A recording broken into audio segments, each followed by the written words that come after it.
Thank you, Fred. Hi, everybody, and a very pleasant good evening to you, wherever you happen to be around the globe. The Royals and the Brewers set to square off in Game 1 of the three-game series. And Mike Caldwell, the left-hander with a record of 6-5, set to face Willie Wilson, George Brett, and Amos Otis. Willie comes into the game batting .342 with 2 home runs and 10 RBIs. He's hitting .455 against the Brewers this year, 5 out of 11, and 1 RBI. Willie will be up there right-handed against the sinker baller, Mike Caldwell.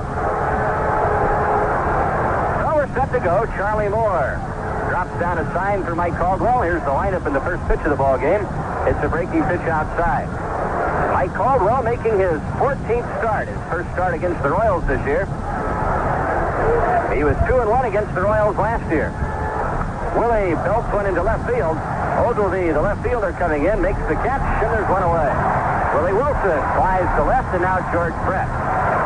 The Royals' third baseman carries an average of .330 into the contest. 7 home runs, 36 RBIs. George is just 1 out of 10 with an RBI against Milwaukee. Mike Caldwell beat the Royals twice last year. He shut them out here in Milwaukee in May, 9-0. And then he beat Paul Splittorff in mid-July here, 13-2. He lost to the Royals in Kansas City when the Brewers were shut out. The pitch to George Brett is a bit outside, ball 1. Bill Haller, the plate umpire tonight, one of the very best. All 3 games that Mike Caldwell pitched against the Royals last year were complete games. George, after a breaking ball, didn't get it. 1 ball and 1 strike on George Brett. Base is empty, 1 away. Just the start of things. So make yourself comfortable and spend the evening with us. 1 ball, 1 strike on Brett. Amos Otis will be next, and here's Caldwell's pitch. Breaking ball is lined to right field. As Cano to his left, he makes the catch. George got a breaking ball, lined it straight at Lescano. 2 Royals gone, and here's Amos Otis. Amos hitting .298, 5 homers, 34 RBIs. He is 6 out of 10 against Milwaukee this year. So he's a .600 hitter against the Brewers. 1 home run, 2 RBIs, and he scored 4 runs. He batted .300 against Milwaukee last year.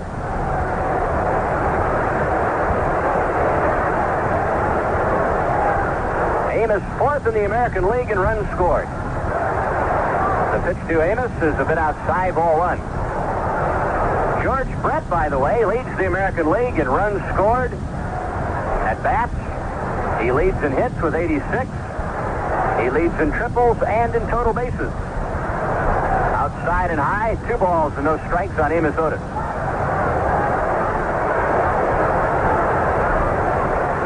Nobody on, 2 out, top half of the first inning. Mike Caldwell behind Amos Otis, 2 balls, no strikes.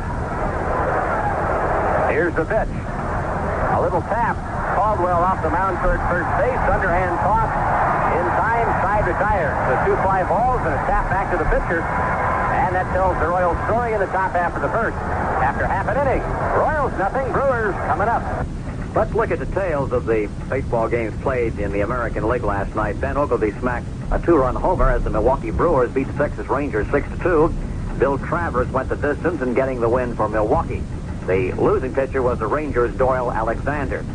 Elsewhere, Willie Aikens hit his 2nd Grand Slam homer in as many games as the California Angels whipped the Toronto Blue Jays 10-2. Aikens became the 9th player to hit bases-full homers in consecutive games. The Seattle Mariners spoiled Sparky Anderson's debut as manager of the Detroit Tigers. The Mariners edged the Bengals 3-2 when Detroit's Aurelio Rodriguez booted an infield grounder in the 9th, allowing Leon Roberts to score from 3rd. Sean Raleigh got the win for Seattle. Detroit's John Hiller was the loser. Butch Waniger's double scored 3 runs during a 4th-run 4th-inning uprising to take the Minnesota Twins to a 4-2 win over the New York Yankees. Jeff Zahn worked the first 6 innings while giving up 5 hits, and super reliever Mike Marshall earned his 15th save in his 37th appearance by scattering 2 hits over the final 3 innings. In the other American League game, Jim Norris's 2-run triple in the bottom of the 9th gave the Cleveland Indians a 2-1 squeaker over the Oakland A's. Sid Monge got the win in relief of starter Len Barker. Jim Todd took the loss for Oakland. Oakland, Toronto, by the way, after 5 tonight. It's Toronto leading the A's 2-0. Milwaukee Brewers come to bat in the bottom of the first inning. Paul Splittorff on the mound for the Royals. Paul hasn't pitched in 9 days. He missed his turn against the Yankees on Sunday in Kansas City because of the flu. He's making his 15th start, his second against the Brewers. Paul Molitor leading off. Paul hitting .303 with 4 home runs, 23 RBIs. He has a 5-game hitting streak. Paul starts him off with a breaking pitch, and it's inside and low, ball 1. Paul Molitor, 4 out of 13 against the Royals this year. He's gone 8 for 23 in his 5-game hitting streak. Fastball, good cut. He fouled it back to the screen, and the count is 1-1.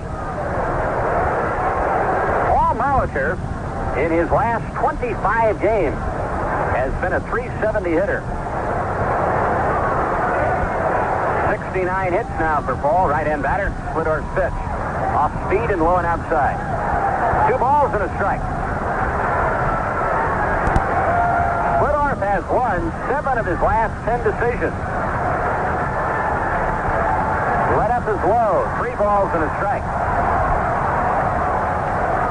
The Brewers lead the American League in walks drawn. They've drawn 253 walks. So you better throw strikes to this team. Bouncing ball, base hit to left.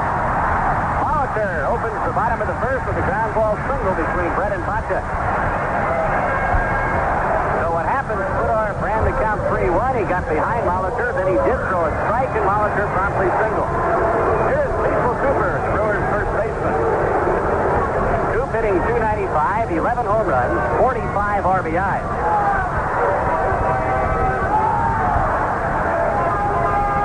Cecil is 0 for 9 against the Royals this year.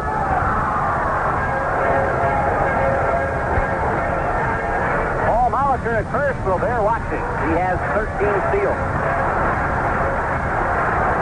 George Scott wearing a Royal uniform. He's holding the runner on. Paul's pitch is up too high to the left-hand batter. Ball 1. Splittorff is tied for a third in the American League with 8 victories.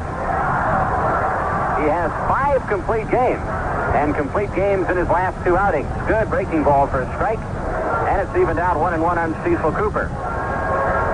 His most recent outing came on June the 6th in Baltimore. He lost 3-0. He went the distance, which amounted to 8 innings. Allowed 3 runs, 7 hits, 2 walks, and a strikeout.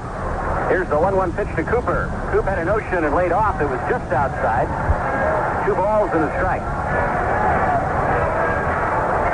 Paul is 3-4 against Eastern Division teams, 5-1 against the West. He's pitched very well at Royal Stadium, winning 6 of 7. He's won 2 of 6 on the road. Way high, ball 3, and it's 3-1. Paul has been behind 3-1 to the first 2 hitters. Well, as we said, he hasn't pitched in 9 days. And as he put it before the game, I really don't know what to expect. The runner goes, and the pitch is fouled away. So Molitor, the runner at first, was running with the 3-1 pitch. He'll go back to first, and now the count is 3-2, and we'll check him out again. Waiting his turn in the on-deck circle, Sal Bando. 3 balls, 2 strikes on Cecil Cooper. Signal given by Darrell Porter. Here's the stretch by Paul. Over to first he goes, thinking that Molitor will be on the move. Flint made the start against the Brewers in Kansas City on June the 2nd. Went the distance for a 4-3 win. The runner does go, and a ground ball base hit to right field. Molitor on his way to third, and the Brewers have first and third, nobody out. Bando, Thomas, and Ogilvy coming up.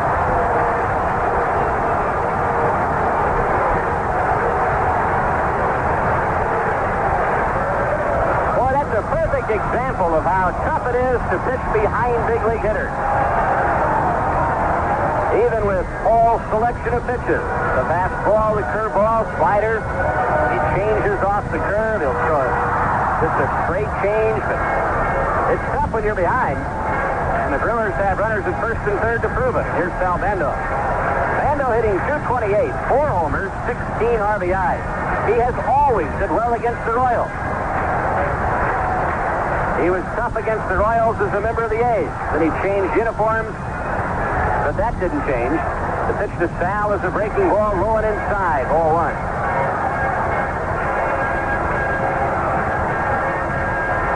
Sal, right-hand batter, stockily built, chokes the bat. He chokes about 3 inches. Runners at the corners, the 1-0 pitch, curveball, a strike at the letters, 1-1. Cleveland just pasting Seattle. It's now 9-0. Bobby Bonds homered in the 3rd inning with nobody on, his 8th. Here's the 1-1 pitch to Bando. Ball did not get the corner. 2 balls and a strike. Meanwhile, in Toronto, it's Toronto 2, the Oakland A's nothing. They've played 4. The Mets have a 1-0 lead over Atlanta after 2 at Shea. 2 balls and a strike on Bando. Runners at 1st and 3rd. Hot shot foul outside 3rd. And the count evens out at 2 balls and 2 strikes.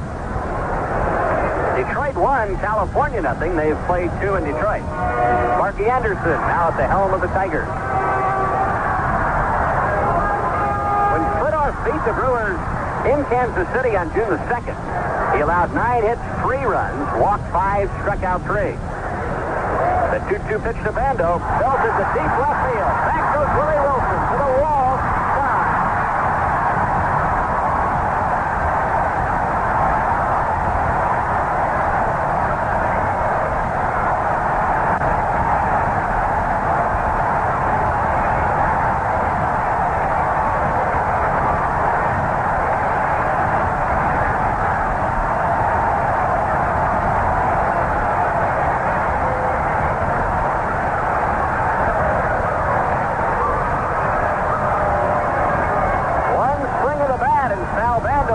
Milwaukee 3, the Royals nothing. For Sal, a 3-run homer, his 5th home run of the year. 2 singles and a home run by Bando. A very unpromising start for the Royals. Here is Gorman Thomas, the .235 hitter. Big curveball, swung and missed, 0-1. For Gorman Thomas, 13 home runs, 38 RBIs.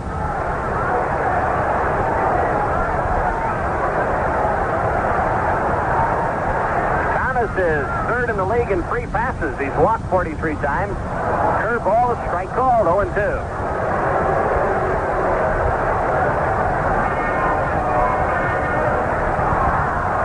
Thomas is tied for 3rd in the American League in home runs. No balls, 2 strikes, right-hand batter. Breaking stuff is low. 1 ball, 2 strikes on Gorman Thomas. Was the 8th home run that Paul Splittorff has yielded this year. It was good for 3. Singles by Molitor and Cooper preceded Bando's blast into the left field seat. Paul's 1-2 change to Thomas is hit on 1 hop to pot deck. Freddie fires to first in time. So Gorman Thomas retired, 1 away, and here's Ben Ogilvie.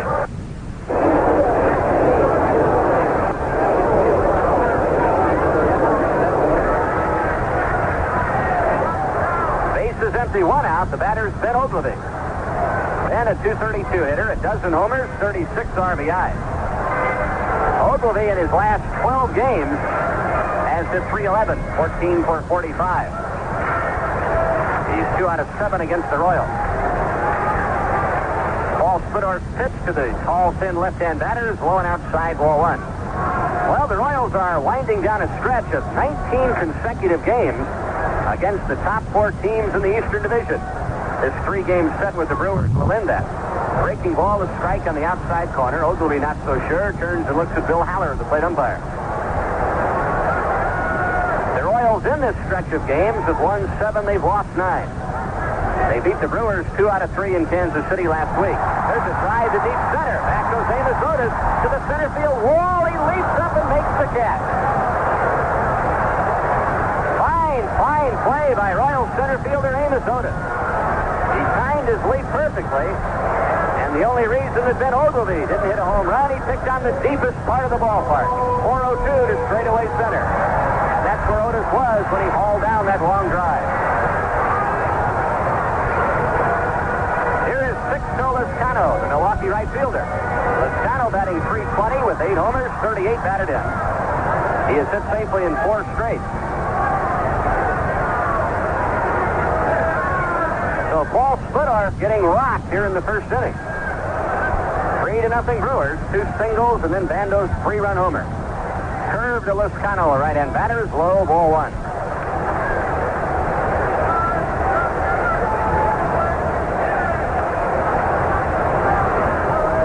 Split ready, and he comes with a fastball that's down low, 2 balls and no strikes.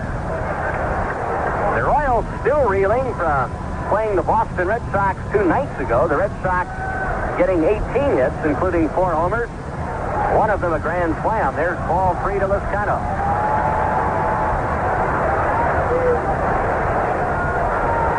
Loscano will quite likely swing if he likes this pitch. He took a strike, and it's 3-1. He has more power than you would think just to look at him. Fastball, he chopped it up along third, foul. 3 balls and 2 strikes. Tomorrow, either Marty Patton or Steve Busby for the Royals, Jim Slayton pitching for the Brewers. And on Sunday, Rich Gale and Larry Sorensen.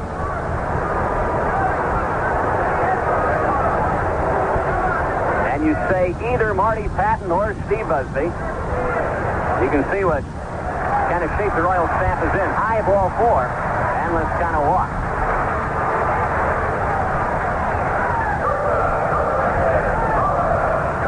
Shortstop Robin Yount. Yount hitting .231, 4 homers, and 17 RBIs. Al Raboski is the only pitcher on the staff who hasn't started a game this season. Dennis Leonard hasn't worked since the 24th of May because of inflammation in his right elbow. Steve Busby was forced out of Monday night's game after 9 1/3 innings because of a pulled groin muscle.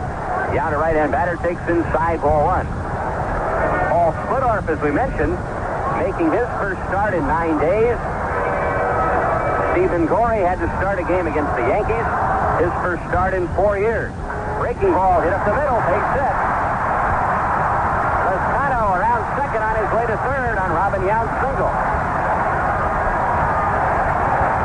Out comes pitching coach Galen Cisco. The last thing the manager Whitey Herzog wanted tonight was to pull his starting pitcher in the first 2 or 3 innings. So I'm sure just because of the physical state of the Royal pitching staff, he'll go much longer than he normally would with Paul. But the Brewers certainly taking liberties here in the first, and unless Paul can find himself and get his good stuff, why, it's going to be a long night. Runners at first and third, 2 down. 3 singles, a 3-run home run, and a walk here in the inning. And the Brewers aren't through yet. Dick Davis, the DH, coming to the plate. Davis hitting .266, 4 homers, a dozen RBIs.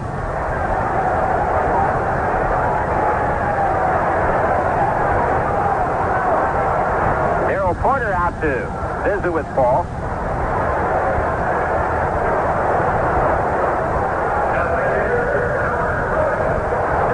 Dick Davis, right-hand batter.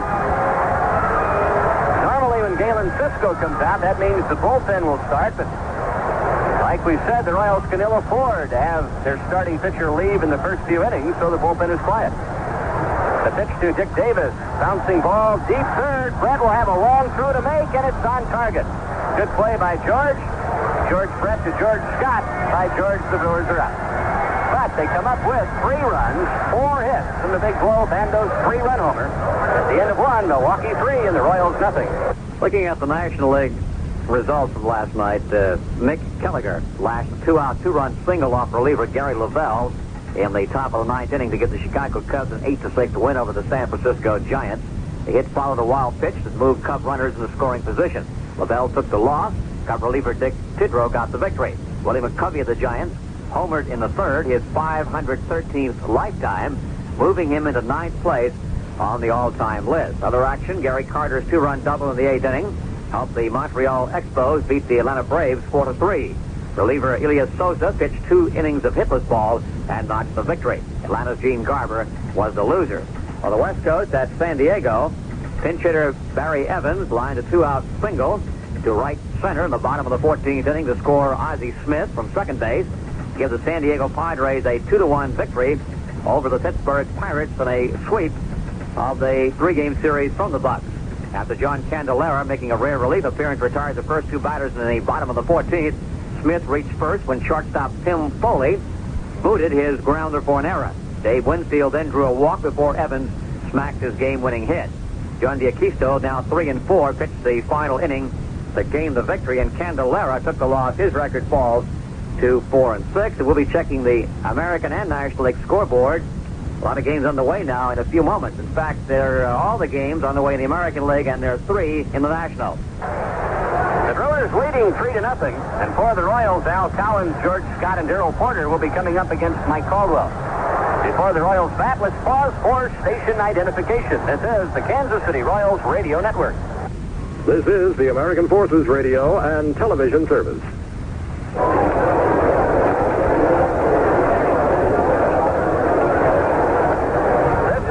At Milwaukee's County Stadium. 3 runs, 4 hits for the Milwaukee Brewers. The Royals went down 1-2-3 against Mike Caldwell in the first. The batter, Al Collins. Al hitting .323, 5 homers, 31 RBIs. Al is 3 out of 8 with 2 runs batted in against the Brewers this year. Collins, since coming off the disabled list 14 games ago on May the 30th, has batted .353. That's 18 for 51. With 7 RBIs and 5 runs scored. Al, in his 5-game hitting streak, has gone 9 for 21. And he's driven in at least 1 run in 5 of his last 7 games. Mike Caldwell's pitch is a curveball low and inside. Al had to be quick with his feet to avoid being plunked in the ankle. 1-0. Mike Caldwell 1-1 this month. He lost his last outing to the White Sox 6-2. That was here at County Stadium on the 9th. Mike allowed 5 runs in 8 innings, 6 hits, didn't walk anybody, struck out 4. He beat the White Sox on June the 4th. That was in Chicago, and he shut them out 6-0. He started the season with wins over the Yankees, the Red Sox, and the Orioles. Line shot into center field, base hit for Collins. So Al, the Royals' first base runner, and now George Scott making his first appearance at the plate in a Royal uniform. Scotty, a former Brewer, and he hears the fans. He's a favorite here no longer.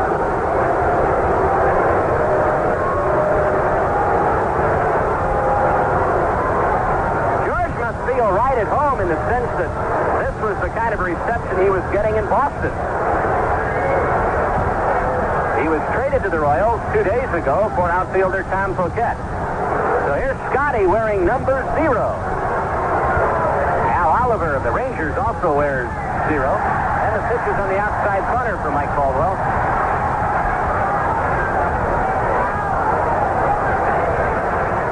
Mike Caldwell, 30 years old, just had a tremendous season in 1978. A 22-game winner. George Scott hits a high pop foul into the seats down the right field line.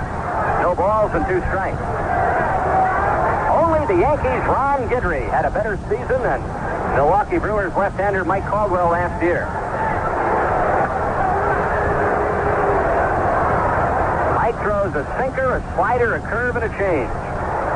And he will keep everything down. He can be a very tough pitcher on a right-hand batter, even though he's a left-hander, because that sinker will kind of break down and away from the right-hand batter. So he'll get a number of double plays out of that pitch, especially if they try to pull it. Scotty, after a breaking ball, shot it foul right at the feet of the catcher, Charlie Moore. And the count 0-2.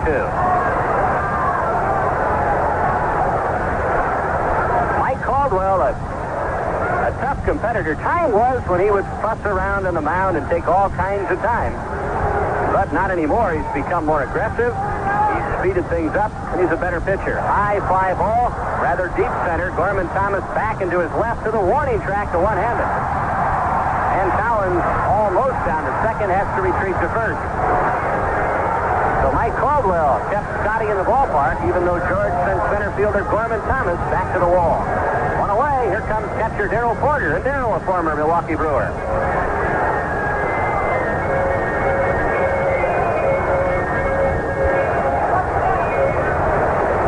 Darrell batting .296, 7 home runs, 48 RBIs.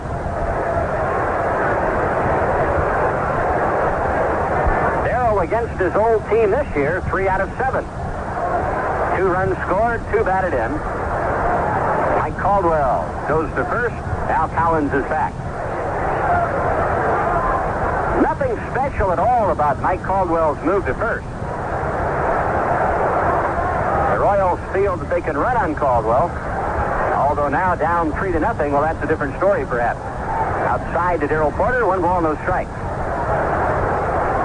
The Royals, maybe more than any team in baseball, will run when they are behind in the score. Darrell gets the pitch in too tight, and the count 2-0. The reason for that, the Royals are not a power team. They don't play in a power ballpark. So even though they trail 2-0, 3-0, 6-0, they'll still play their running game. That's their offense. Bouncing ball to second baseman Molitor. Over to Yount for the force at second on Al Collins, and that's all they get. Darrell at first with 2 down, and John Watson coming up. Duke the DH tonight. He's hitting .244 with 14 RBIs and 1 home run.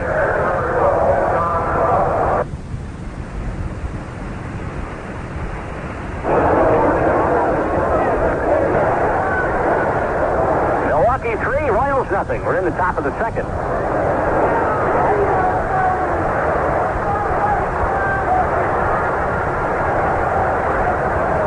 Beautiful night, rather strong breeze blowing toward left. The temperature at game time was 84. Watson takes down low. 1 ball, no strikes. Duke 0 for 4 against the Brewers. Darrell Porter, a very safe lead at first. Mike Caldwell's pitch. But after a breaking ball and miss, in the count 1-1. Is currently tied with teammate Larry Sorensen for the league's top spot in complete games. Both Milwaukee pitchers have 9 complete games. Bouncing ball off the tip of the pitcher's glove. Second baseman Molitor shovels for the shortstop Yount for the force on Darrell Porter. And that retires the side. The Royals in the top of the second. 1 hit, no runs. 1 man left. We move to the bottom of the second inning. The Brewers 3 and the Royals nothing. Okay, let's check the baseball scoreboard now. Other American League action. After 4 innings of play, Cleveland pouring it on Seattle 9-2. They had 1 in the first, 7 in the second, and 1 in the third. 2 runs for Seattle in the fourth. Jones, Seattle, is 14th of the year in the fourth with nobody on. California, Detroit after 3. The Angels lead the Tigers 3-2. Bobby Grich, a home run for the Angels in the fourth with nobody on. He is 14th of the year.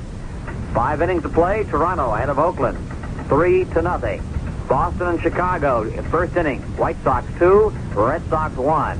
After 2, Baltimore leads Minnesota 1-0 on a John Lowenstein home run into the center field seats. His 6th of the year in the second, nobody on. New York and Texas, no score after 2.5 innings of play.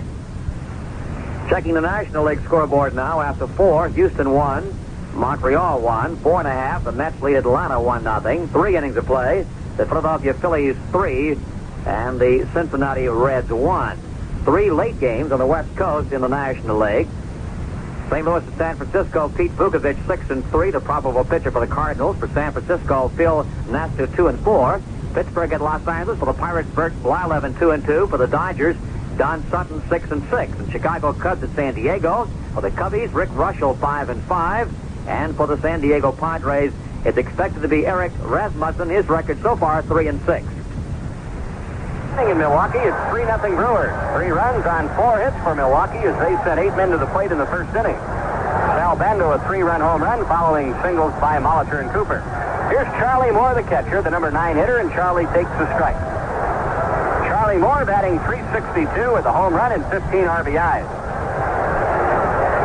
Right-hand batter, split arm curveball, a beauty, strike 2. Charlie Moore, in his last 28 games, has 29 hits and 75 at-bats. That figures out to a .387 average. Inside, a fastball got his attention. 1-2. John Lowenstein has homered for Baltimore in Minnesota. And the Orioles have taken a 1-0 lead over the Twins. Lowenstein's homer is 6th. Blowing outside is Paul, 2-2 now to Charlie Moore. Lowenstein's home run came in the second inning. Rupert Jones, a former Royal, has homered for Seattle. Curve, strike 3 call. Charlie Moore fooled by a breaking pitch. For Paul Splittorff, his first strikeout. Up comes second baseman Paul Molitor, who extended his hitting streak to 6. with his first inning single. Rupert Jones' home run in the fourth inning with nobody on was his 14th. But Cleveland way out in front of the Mariners, 9-2. The Angels have tied the Tigers on a home run by Bob Gritch. That came in the fourth inning with nobody on. Splitter's pitch is a ball. 1 ball, no strikes on Paul Molitor. The left-hander deals. Off-speed breaking pitch out of the strike zone. Ball 2, 2-0.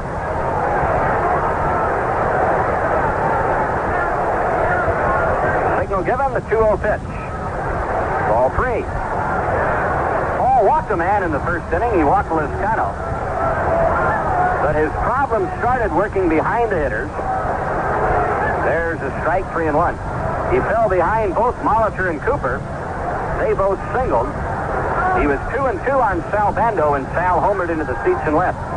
Molitor, a wicked swing at a fastball, and he fouled it back to the screen. Full count, 3-2. The Brewers started the night tied with the Boston Red Sox for the American League lead in home runs. Milwaukee now 68-team home runs. Bouncing ball past the mound, backhanded by White. Frank will have no play. It'll be an infield single for Molitor. Frank made a nice play just to get to the ball. Once he came up with it in short center field on the backhand, he had nowhere to go with it. Molitor had already crossed the base. Hit number 5 for Milwaukee here is Cecil Cooper, who, like Molitor, singled and scored his first time up.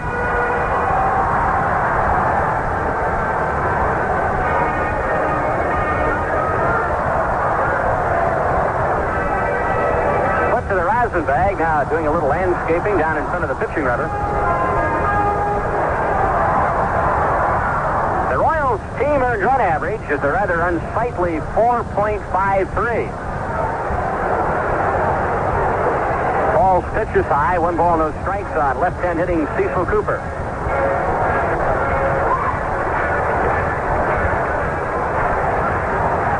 One on, one out, 3-0 Milwaukee. Here's the pitch. Foul ball, backing out of play. Cecil Cooper had a good cut at that pitch.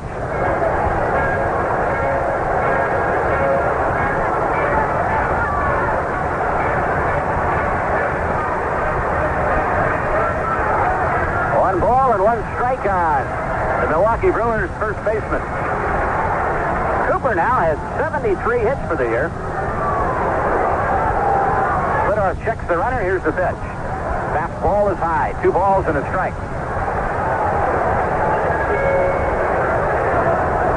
Cecil Cooper had a fine year in '78. He batted .312 with 13 home runs, 54 RBIs. High fly ball, right field. Collins to his right. Still drifting to his right, calling for the ball and makes the catch.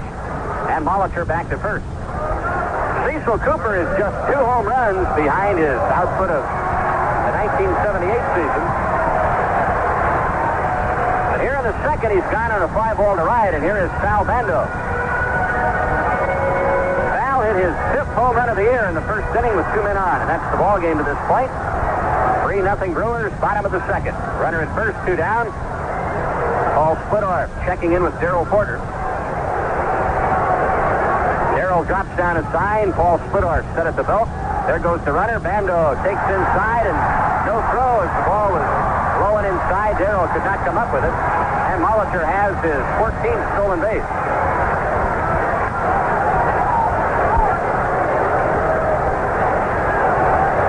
So a chance for Sal Bando to get his 4th RBI of the game and his 20th of the year. Splittor pitches. There goes Molitor towards third and no throw. A head first fly. Got a tremendous jump.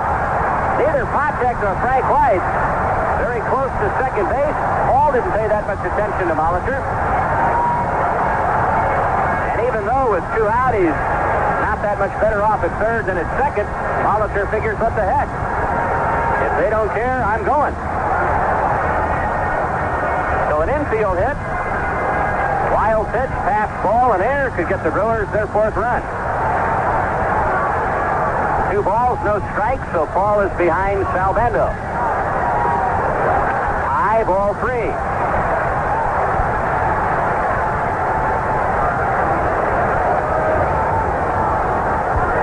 Bando checking with Bob Rogers, his third base coach.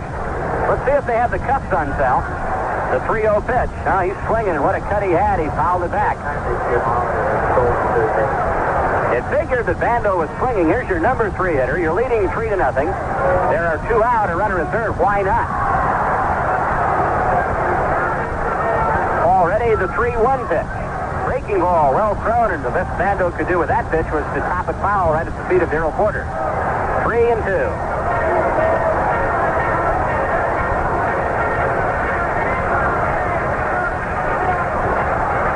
Paul Spridorf's lifetime against Milwaukee, 11 wins and 6 losses. Bando takes outside, ball 4.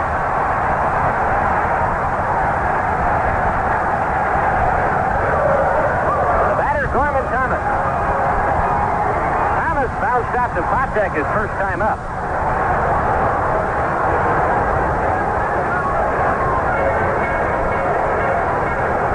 Big, strong right-hand batter.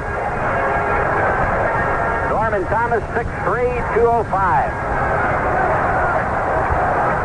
Norman hit 32 home runs last year. 13 so far this season. Runners at first and third, 2 down. After a breaking ball, he topped it foul. No balls and a strike. Norman Thomas will see a lot of breaking stuff, off-speed pitches. Ball through both that time, an off-speed curve. Molitor at third, Bando at first, 2 down, bottom of the second. The Brewers by 3 and threatening. The 1 strike pitch to Thomas. Curveball missed. 1-1. The start of a 10-game trip for the Royals. 3 here in Milwaukee, then 4 in Oakland, and 3 in Anaheim against the Angels. Back home to play the A's and the Angels. The 1-1 pitch to Thomas. Bounced up along third, foul. 1-2. The meetings with the A's and the Angels will be the first of the year between the Royals and those 2 ball clubs.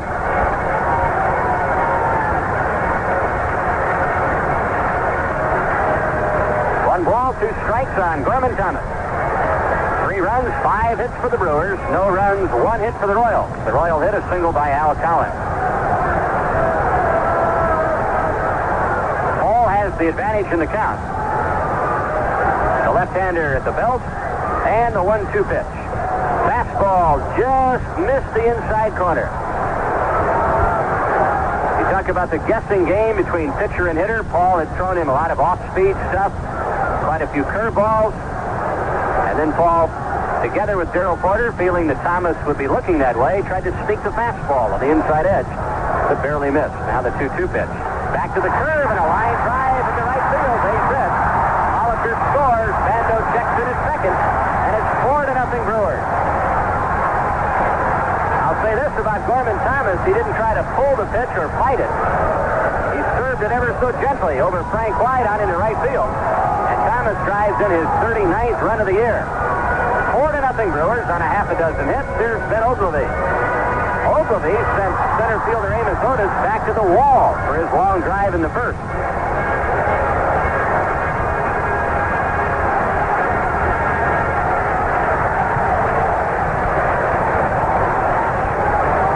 Paul Spridorf's pitch is a curve into the dirt. Ball 1.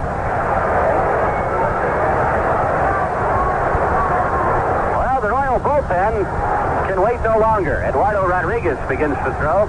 Eddie, a former Brewer. 2 on, 2 out. 1 ball, no strikes.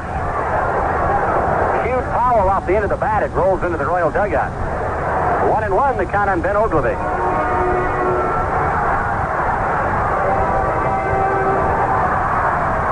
It has been a long and tough 2 innings for Paul Spridorf. He has struggled. A ball and a strike. Here's the pitch. Curveball is pulled down the right field line, hooking foul into the seats. Ogilvie did not have a good swing at all. In fact, he broke the bat. He was so far out in front of that slow curve. He hit it right off the end of the bat and sacked it. 1 ball, 2 strikes on Ogilvie. Then a former Red Sox outfielder, first baseman. He also played with the Tigers.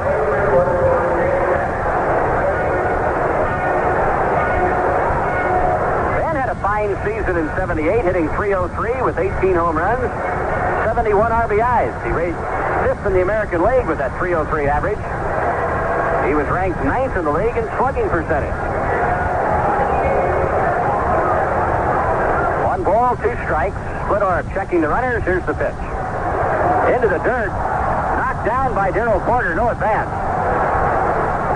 Darrell couldn't find it for a second, but then he heard the ball hit behind him and to the left. He made a good play to keep the ball that close to him. It was a tough pitch to handle, a breaking ball into the dirt. A breaking ball in the dirt, much tougher for the catcher than the fastball in the dirt. Here's the 2-2 pitch. Fastball missed outside, 3-2.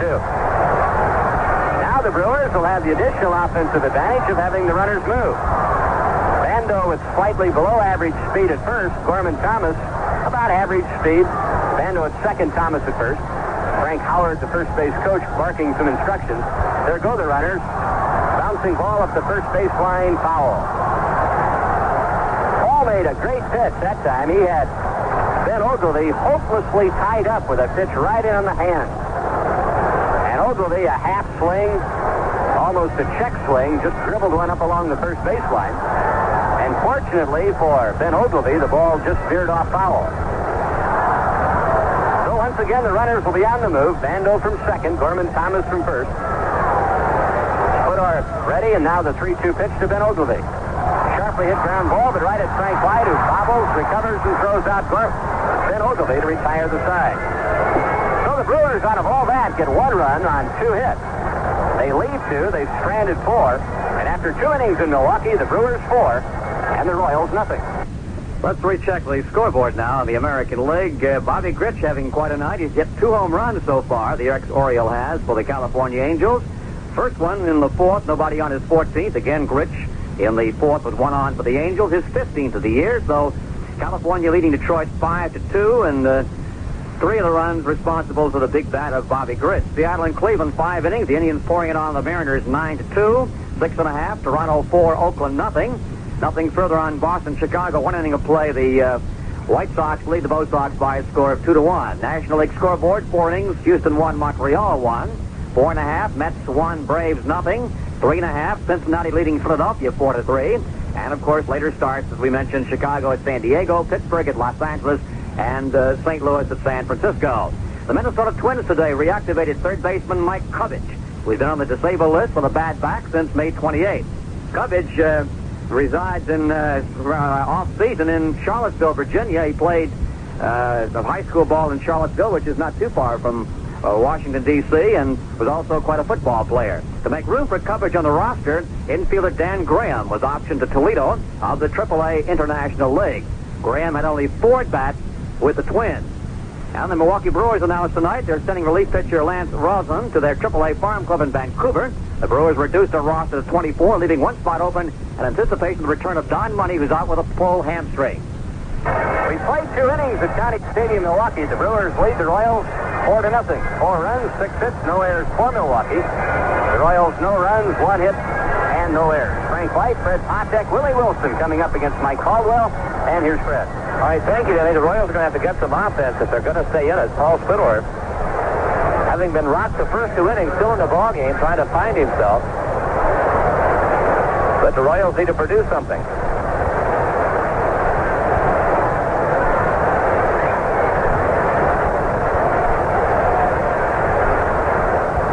Frank White, a .284 hitter.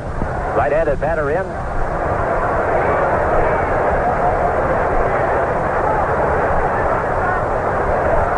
First pitch to him, misses, ball 1.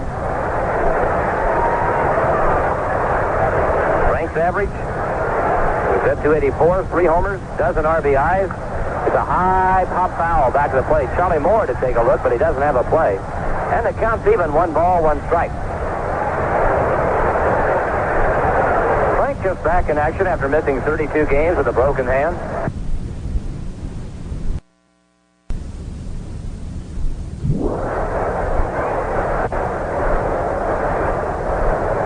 A couple of games against Boston under his belt. It was first thought that this would be the first time he'd play. So the Royals' injuries are healing up now. If Hal McRae could return. So if they can get their pitching woes straightened out, maybe they can get everything all turned around. They've struggled of late. Royals have won but 2 of their last 10 ball games. The pitch. Frank started a bunt, takes a pitch outside. Ball 2, 2-1. Well, it's early in this one. We'll see.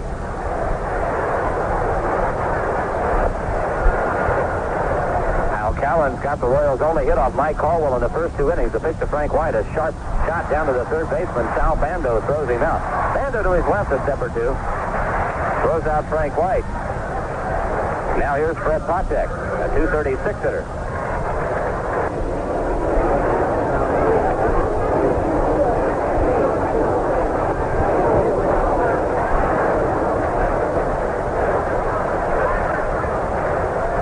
Missed a couple of ball games with a sore leg. He's back in action. Pitch to him. Ball high, ball 1. Mike Caldwell doesn't walk many men. He's around the plate all the time. The pitch is the outside corner. Now 2-0 to Freddie. One of the few times Caldwell's really been behind a hitter. Willie Wilson next. If anybody gets on, George Brett. 2-0 pitch. Strike called, and it's 2-1. Freddie taking. A 3-run first inning home run by Sal Bando, the big blow in the ball game. Here's the pitch. Hot shot headed for left. Robin Yount can't get there. Base hit. So Freddie Patek singles. And now Willie Wilson, who has got on a fly ball to left his first time up. Royals have their second hit of the ball game. Willie taking a look down at Chuck Hiller, his third base coach, before he steps in.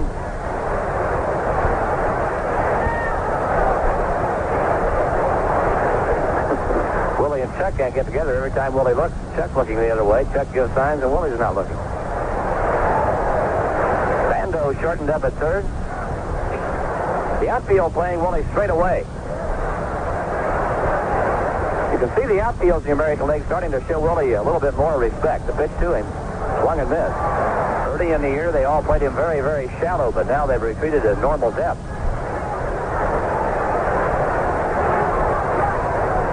1 strike to Wilson. Charlie Moore puts down a sign. Caldwell's ready. Left-hander's pitch. Ball is low, and the count evens out 1-1.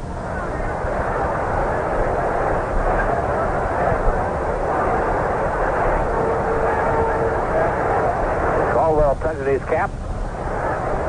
Picks up the sign. Here's the stretch and the pitch.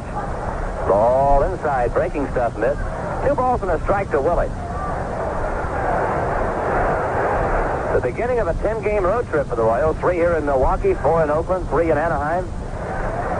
Well, you realize this will be the first meeting this year between the Royals and the A's and the Royals and the Angels. Ground ball past third. 2-2 the count now. Willie got one fouled off. Well, you would think that the Royals, the A's, and the Angels weren't even in the same league, let alone the same division. They will have played 65 games by the time they see the A's. 69 by the time they see the Angels. And 69 games is only a dozen shy of being half a season.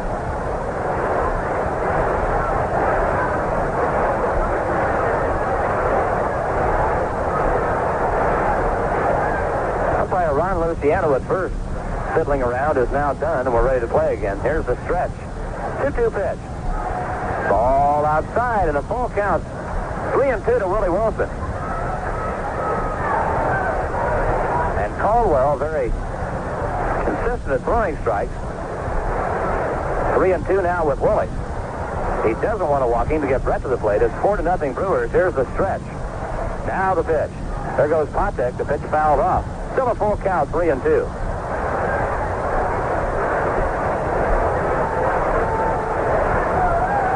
So the Royals had Freddie Patek on the move. Now Caldwell walks off the mound, goes to his mouth for a moment, steps right back up. Cooper trying to hold Patek at first. He's aboard with 1 out. We're in the top of the third. Here's the stretch. The pitch again. Potek not running in a high fly ball. Well hit to left center, but Gorman Thomas is over there. Brings it down, and there are 2 men gone. Well, he hit it well, but he's out. Potek at first with 2 out now for George Brett. George hit the ball hard, but lined to right his first time up.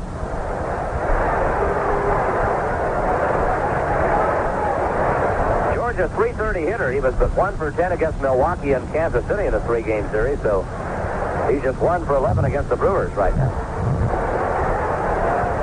He undoubtedly feels as if he owes them a few hits. Left-hander against left-hander, Caldwell and Brett. Potek a lead at first, the stretch in the pitch. Shot foul by Brett, 1 strike the count. After 3, the Phillies leading Cincinnati 3-1. After 5, Houston 1, Montreal 1. California leading Detroit 5-3 after 4 in Detroit. Toronto 5, Oakland nothing after 7. Cleveland 9, Seattle 2 after 5 innings. White Sox in front of Boston 2-1 after an inning. The pitch here to Brett. Breaking ball for a strike, and George in the hole 0-2. The Yankees and the Rangers are tied 1-1 after 4, and Baltimore leading Minnesota 1-0 after 3.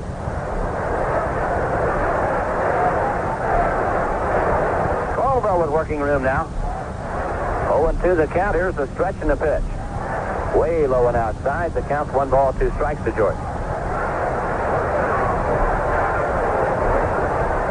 Since the 1st of May, George Brett has been one of the hottest hitters in all of baseball.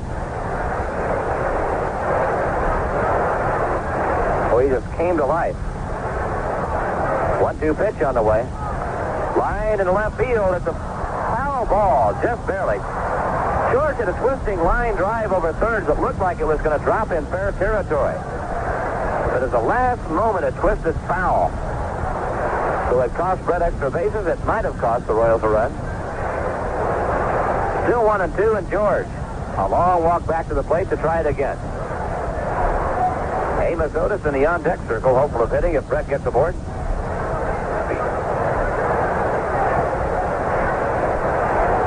George talking to the plate umpire, Bill Haller, taking a look out where the ball landed. Now Brett back in, and Caldwell again lets to Charlie Moore for a sign. Potek to lead at first. Here's the stretch, the 1-2 pitch. Ball outside, and the count evens out 2-2.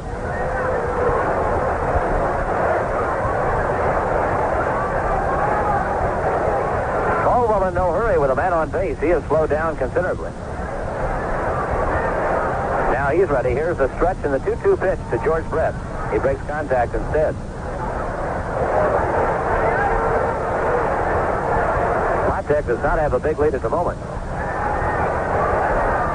Pitch to Brett. Ground ball to second. Molitor has it on the big hop. Throws to first, and the inning's over.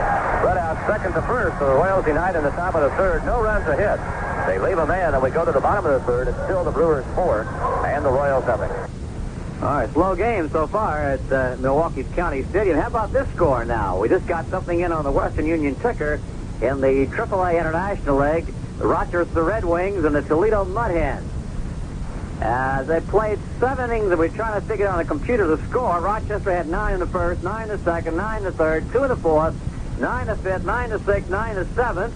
And the old Rochester Red Wing, our engineer, Chief Bartlett, going wild in the control room. Hold it, Ralph. Hold it. Sit down. Toledo, 9 in the first, 9 in the second, 9 in the third, 2 in the fourth, 9 in the fifth, 1 in the sixth, and 9 in the seventh. So it's Rochester 56, Toledo 48. So now Chief Bartlett is kind of a little concerned now about whether they can hold them off or not. Chief Bartlett, the honorary mayor of the city of Rochester. And he's winging it, of course, there in the control room for AFRTS tonight. Let's check some more scores, and we'll check back in that wild ball game, 56-48, and see if I'm sure a typographical error somewhere over either that or they've got the Little League pitchers in there. California, Detroit, 4.5 innings to play. The Angels, 5. The Tigers, 3. New York and Texas after 4.5. It's all tied up. The Yankees won. The Rangers won. Baltimore, Minnesota. They sent his home run in the 5th inning. The Orioles now lead Minnesota by a score of 2-0. Bottom of of the third, 4-0 Milwaukee. We owe you a station break. We'll get to it as quickly as we can here. Splittor's first pitch to 6 to Lescano. Fouled back out of play, and we'll take it right here. We'll pause 10 seconds for station identification on the Royals Baseball Network. This is the American Forces Radio and Television Service. The Brewers have Lescano, Yaup, and Dick Davis scheduled to hit here in the bottom of the third. Pitch low into the dirt, 1-1. They have raked Paul Splittor for 4 runs and 6 hits over the first 2 innings. Split battling to get things turned around. Throws the 1-1 pitch. Breaking ball for a strike. Curve well thrown, and it's 1-2. Lescano walked his first time up. A .320 hitter with 8 home runs. Pitch to him. Fastball outside, 2-2. The outfield shaded towards left against the right-handed hitting Lescano. Off-speed pitch misses away in a full count, 3-2. And Paul Splittor continues to throw a lot of pitches. He missed his last start because of the flu. He's having problems with control here tonight. 3-2 pitch, high foul ball, backing out of play. Porter and George Scott chasing it, but it's well into the seats. They've had an incident at Shea Stadium in New York. Atlanta pitcher Phil Niekro was hit in the head with a pitch ball, was forced to leave the game. No action has been taken against Met pitcher Craig Swan, but Atlanta manager Bobby Cox charged the mound and had to be restrained. He was not ejected from the game. The Mets are leading Atlanta 1-0, and Phil Niekro hit in the head with a pitch has left that ball game. 3-2 pitch to Lescano is low, ball 4. Paul Splittor features his third walk. He has walked the leadoff man here in the bottom of the third. Now here comes Robin Yount, who singled his first time up. You know, Pabst beer is in a league all by itself because Pabst is brewed naturally. You can taste it. George Scott paying a visit to the mound to talk to Paul Splittor.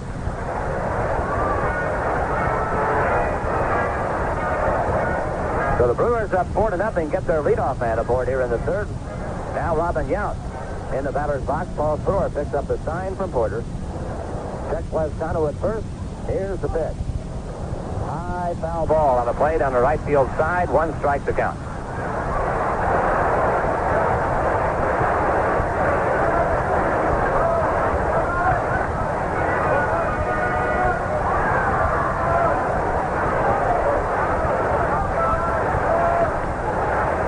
Ready again. Now the pitch. Yount takes inside. The count evens out 1-1.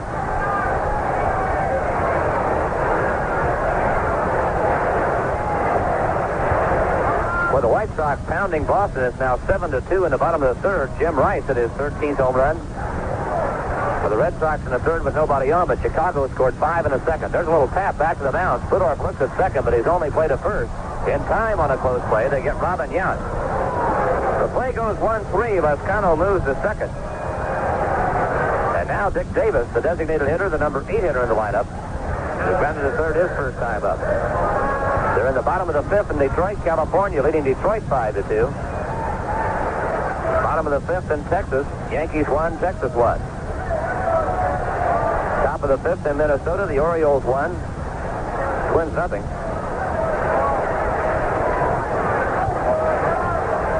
Davis, a right-handed batter in. Splittor set. Here's the pitch. Strike on the inside corner. Davis giving ground, but Split picked up the inside corner. 4-0 Brewers, the bottom of the third. Lescano at second with 1 out. Here's the pitch. Ball inside, 1-1. Dennis Leonard throwing in the bullpen again tonight.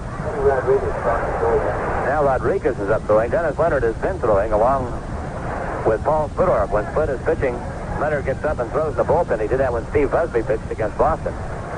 He's hopeful of getting a start in Oakland, but he's not sure right now. 2-1 the count to Davis now. Porter puts down a sign. Paul Splittor for set. Here's the stretch in the pitch. High fly ball, center field. Amos Otis drifting in. Under it now, makes the catch, and there are 2 men gone. So Davis out on a fly ball to center. And And now split will work to the number 9 hitter, Charlie Moore. He was called out on strikes his first time up.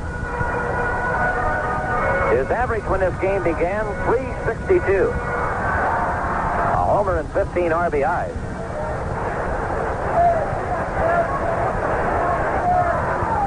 So Charlie Moore has been swinging a hot bat all year for Milwaukee. Lescano the lead at second. Splittorff off the stretch. First pitch to Charlie Moore on the way. High fly ball to deep left field. Back goes Willie Wilson to the corner. He leaps and it is gone. Home run. And it's 6-0 Milwaukee.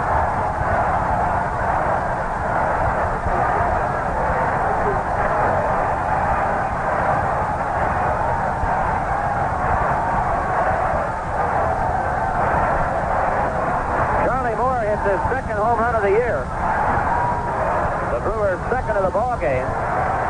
Whitey Herzog very reluctantly out of the dugout points to the bullpen, and he's going to bring in Eduardo Rodriguez. So the last thing on earth that Whitey Herzog wanted tonight, a quick exit for his starting pitcher, is happening. Paul Splittorff battled, but he never could find his stuff. And he leaves in the bottom of the third down 6-0. There are 2 out, nobody on. The leadoff man, Paul Molitor, will hit Rodriguez from the bullpen with a score again. Milwaukee 6, the Royals 7. Altercation, or close to it, in a game tonight at Montreal between the Astros and the Montreal Expos. Phil Niekro was hit on the head with a pitch ball, was forced to leave the game in the 6th inning. No action was taken against Mets pitcher Craig Swan. Atlanta manager Bobby Cox charged the mound, had to be restrained, but was not ejected. Out of action, not much hitting, but little extracurricular activity out there at the Expos Stadium. It's 1-1 after 5 innings play. Latest National League figures show the Philadelphia Phillies, Cincinnati Reds, Los Angeles Dodgers, and Pittsburgh Pirates hold all the top spots for the All-Star voting. 3 of the leading infield vote-getters are Phillies' Pete Rose at first, Larry Bowe at shortstop, and Mike Schmidt at third. Johnny Bench of the Reds has moved into the number 1 position among catchers, 11,000 votes ahead of Ted Simmons of the Cardinals. Bench has started every All-Star game since fan balloting returned in 1970. Davey Lopes of the Los Angeles Dodgers has a 30,000 vote lead over Cincinnati's Joe Morgan at second base. The 3 leading vote getters in the outfield are Philadelphia's Greg Luzinski, Pittsburgh's Dave Parker, and Cincinnati's George Foster. Montreal and Houston are in first place in the Eastern and Western divisions of the league, but neither has a player higher than 5th in the voting. Eduardo Rodriguez out of the bullpen. It is 6-0 Milwaukee. We're just in the bottom of the third. And getting to give you an idea why Whitey Herzog's so reluctant to give an idea why, or how kind of shape the Royals pitching staff is in. Here comes Ed Rodriguez. And just 2 nights ago, Eduardo Rodriguez worked 5 1/3 innings against the Red Sox. The 2 days before that, he had pitched 2 2/3 innings against the Yankees, and just 2 days before that, he had gone 3 1/3. So Whitey Herzog, very reluctant to use him earlier tonight, is forced to do exactly that.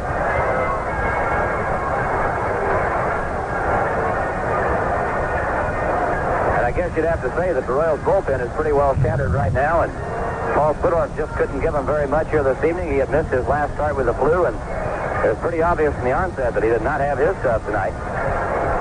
The Brewers got to him for 7 hits, 6 runs, a 3-run homer by Bando, a 2-run homer by Charlie Moore.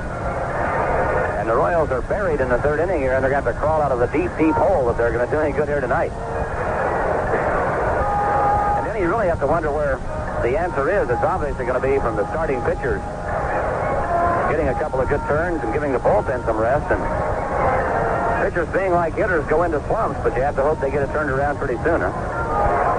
There's very little that Whitey can do. There's very little that we can say. You just have to, sounds trite, but battle your way out of it. There are no answers. You just have to go out there and throw strikes. Hope your defense can get the job done for you. If you can't, then you don't win. It's just that simple. There is another item that hasn't been talked about very much. The Bears mentioning Royals defense is next to last in the American League. But you also have to stop and think that George Brett played injured. Frank White was out for a number of games. Freddie Patek missed a lot of ball games. Al Collins missed a lot of ball games. So there was not really the pure Royal defense out there, and that statistic could be a little bit misleading. At any rate, Ed Rodriguez in the ballgame now, and he may be a bit weary. Again, just 2 days ago, he went 5 in the third inning.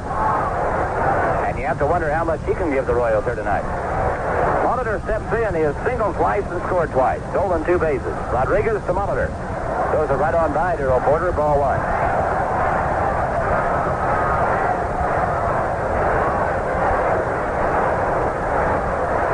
Eduardo, a former Brewer, working against his old teammate. The pitch to Paul Molitor. Ball misses 2-0. 6-0 Milwaukee, and we're just in the bottom of the third. Here's the 2-0 delivery. Ball 3-0. Rodriguez misses with his first 3 pitches. Now Darrell Porter is walking to the mound. He wants to talk to Eduardo Rodriguez. Whitey Herzog, still with question marks about tomorrow, is still listing either Marty Patton or Steve Busby against Jim Clayton. Well, as you know, pulled a groin muscle in that tremendous outing against the Red Sox. 3-0 pitch to Molitor here. Strike call at 3-1.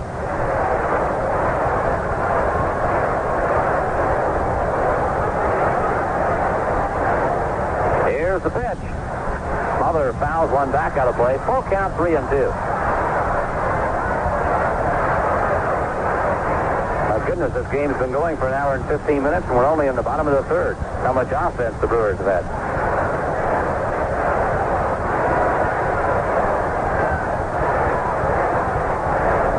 Three-two pitch, foul back again. Now the ticker has run a correction. Atlanta manager Bobby Cox was ejected from the ball game because of his confrontation with Met pitcher Craig Swan after Swan hit Phil Niekro in the head with a pitch. Now Jeff Burroughs is homer for the Braves in the 7th with nobody on, and they're tied 1-1. Pitch to Molitor again, a slow roller up long third. George Brett charging, pulls it out of his glove late, can't get it. Molitor safe. Base hit for Paul Molitor is a slow bouncer up third. George may not have been able to get him anyway, but he had trouble getting the ball out of his glove, and it cost him whatever chance he might have had. Johnny Bench is homer for the Reds in the 5th inning with a man on, his 5th home run of the year. Cincinnati 6, Philadelphia 3 now in the 5th. Cam Summers has homered for Detroit in the 5th with nobody on, his 3rd. The Tigers have gone in front of the Angels 6-5 in Detroit.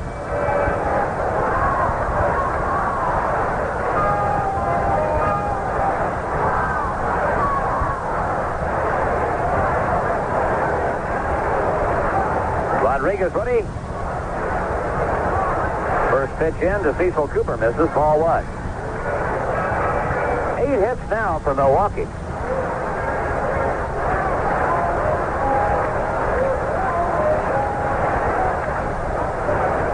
Eduardo Rodriguez off his stretch to pitch. Strike on the outside corner. 1 ball, 1 strike.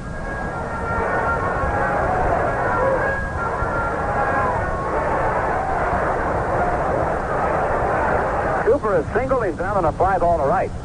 A .295 hitter with 11 home runs. So the first runner back.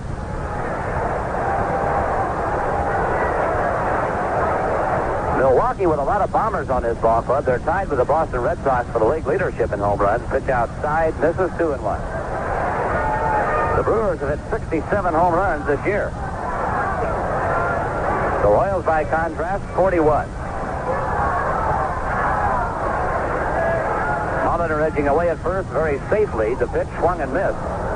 2 balls, 2 strikes to Cecil Cooper.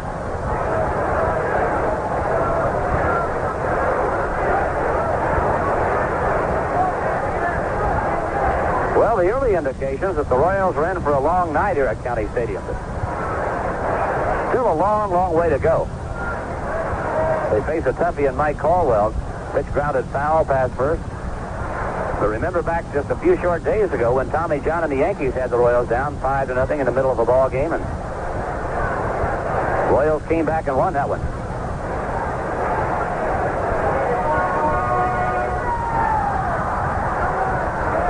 Two balls, 2 strikes. Cooper waiting. Rodriguez pitch. Chopped foul again. The count remains 2-2.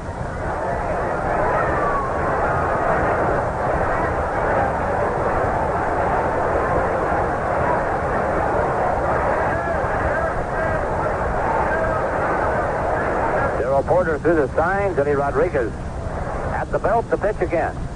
Foul back out of play again.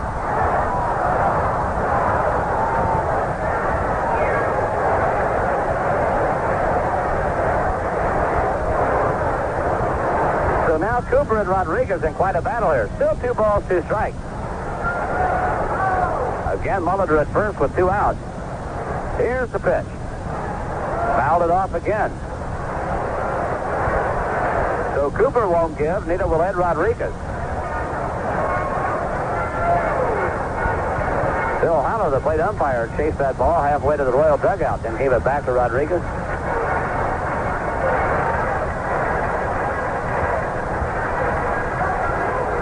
Now Ed's set to work again. Rodriguez at the belt. Again the 2-2 pitch. Again it's fouled back. Below it. That ball came rolling up the screen and hit somewhere under our booth. Something's going to have to give pretty soon.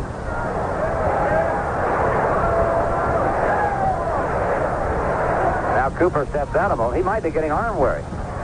He's had a lot of swings up there this time.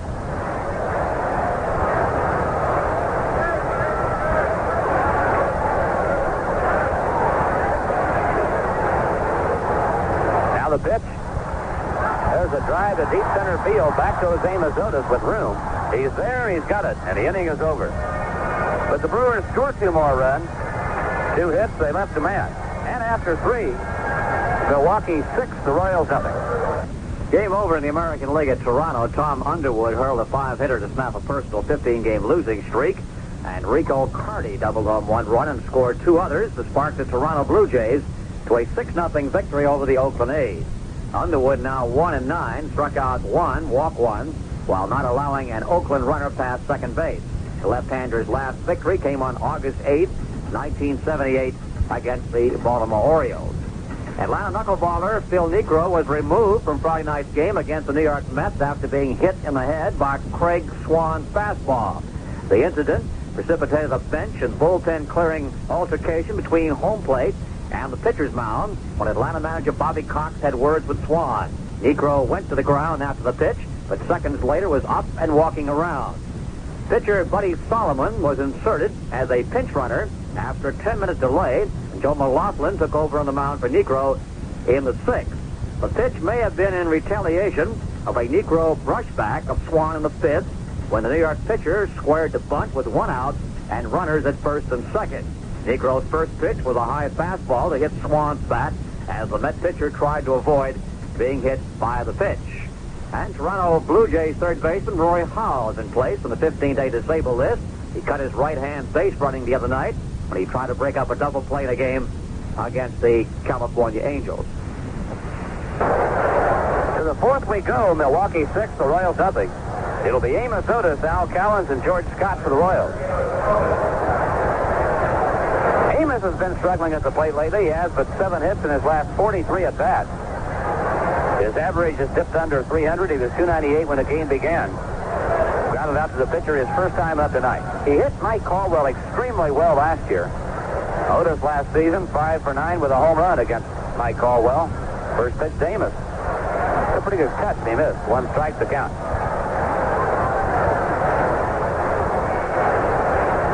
Otis knocks some dirt out of his spikes.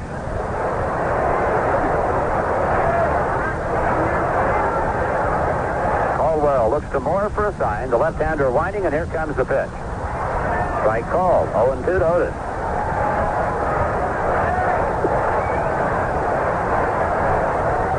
Well, one of the problems Waddy Herzog has right now is they don't hand out magic wands anymore.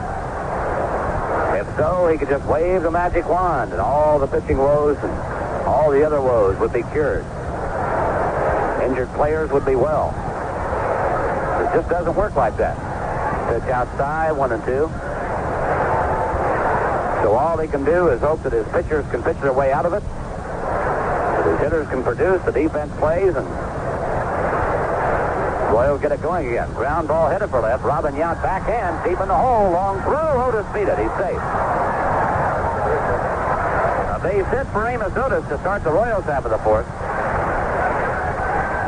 The one thing you have to look at, 2 things really. Number one, the Royals are very much in the race. They're only 4 games back. Number two, after tonight, there are 99 games left in this season. The one thing they cannot do is hit the panic button.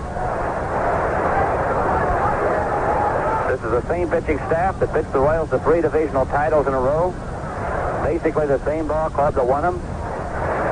It would be foolish to panic. Pitch to Al Callens now. Ball low. About all they can do is be patient with themselves, ask their fans to be patient. Who knows, maybe when the Royals come off this road trip, maybe things will have begun to turn around. Maybe not, but time will tell. Stretched by Caldwell the pitch. High fly ball, shallow right. Out goes Molitor, the second baseman, calling for it. Backpedaling to make the catch. Callens pops to second.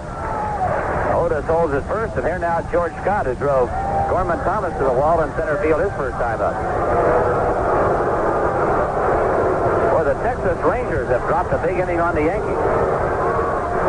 Texas scored 8 times in the 5th. And the Rangers now leading the Yankees 9-1 after 5. Denny, it should be noted that George Steinbrenner joined the Yankees in Minnesota. He is making that trip to Texas with the ball club. They have not been doing it all well of late. First the pitch to Scott. Lined into right field. It's going to drop for a base hit. Otis holds at second, and George Scott is aboard with his first hit in a Royal uniform. So the Boomer's been up twice tonight. He's hit it hard 2 times. But noteworthy that George Steinbrenner is with the Yankees in Texas, and you have to wonder about the future. And specifically the future of Bob Lemon, to be quite frank about it, as the manager of New York. How long has it been since George had his name in the newspapers? It's been a while, so something might give there. Porter now the hitter. Well, the Royals down 6-0. If somebody could yank one out of here, they'd be back in the ballgame. Darrell grounded into a force out his first time up, 296 with 7 home runs. The numbers for Darrell Porter, the pitch. Ground ball, shot foul, pass first. 1 strike to Porter. Royals now with 4 hits.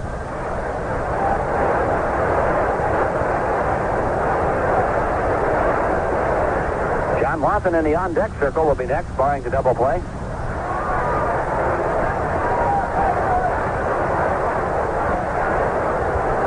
Probably one thing the Royals were very glad to see right there was George Scott going the other way. There are those who will tell you that the stroke he was using because of Fenway was what was keeping his average down. So conscious of that wall in Fenway was Scott that he was trying to pull the ball consistently. That time he went the other way and hit a wicket line drive. Ball on a strike now to Porter. Caldwell with a sign from Charlie Moore. Left-hander's ready. Here's the 1-1 pitch. Breaking ball inside, 2-1. Doug DeCinces is homered for Baltimore in the 5th, but nobody on his 5th. The Orioles leading Minnesota 2-0.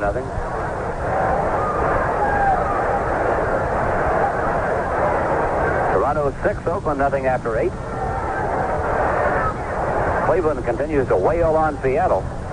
11-2 in the bottom of the 6th in Cleveland. The Indians lead the Mariners.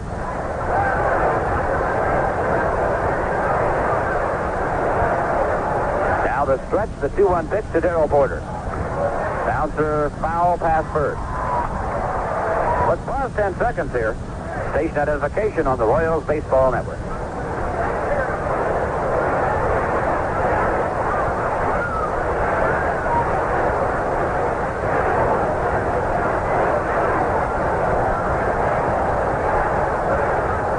We're back. The count 2-2 on Darrell Porter. Otis at second, Scott at first with 1 out. We're in the top of the 4th. Milwaukee leading 6-0.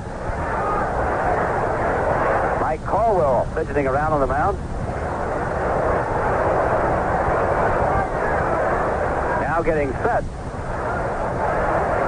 Here's the stretch, the 2-2 pitch on the way. Porter swings and lines one up the middle. Base hit center field. Otis around third, headed for home. Scott stops at second. Porter holds at first with a single. And Darrell has driven in his 49th run of the year. And the Royals are on the scoreboard here at County Stadium. It's now 6-1 Milwaukee. And John Watson now headed for the plate.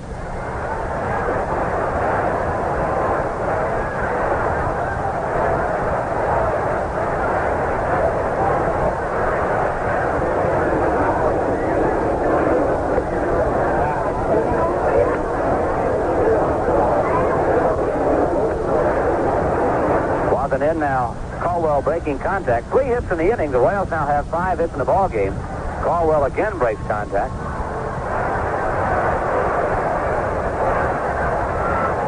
Here's the pitch. Ball outside, ball 1. Frank White next. If Watson can get a base hit here, he could set up what could be a pretty big inning for the Royals. Duke set. Caldwell ready. Here's the pitch. Swung and fouled off, and the count evens out, a ball and a strike.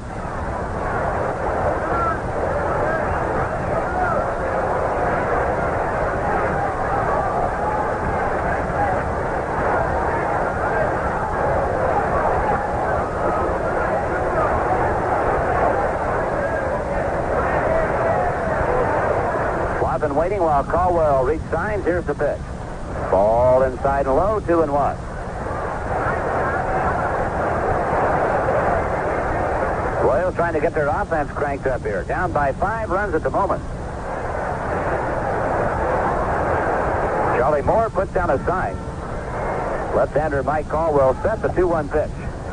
Watson swings at the ground ball to second. Might be 2. Second base 1. Back to first. Double. Wild throw. Here comes Scott to score. Watson headed for second base. The throw went into the Milwaukee dugout. And it's now a 6-2 ball game. I said ground ball to second. I meant ground ball to third. Sal Bando came up with it, made the throw to second, but Molitor's relay went on into the Milwaukee dugout. So the play goes 5-4.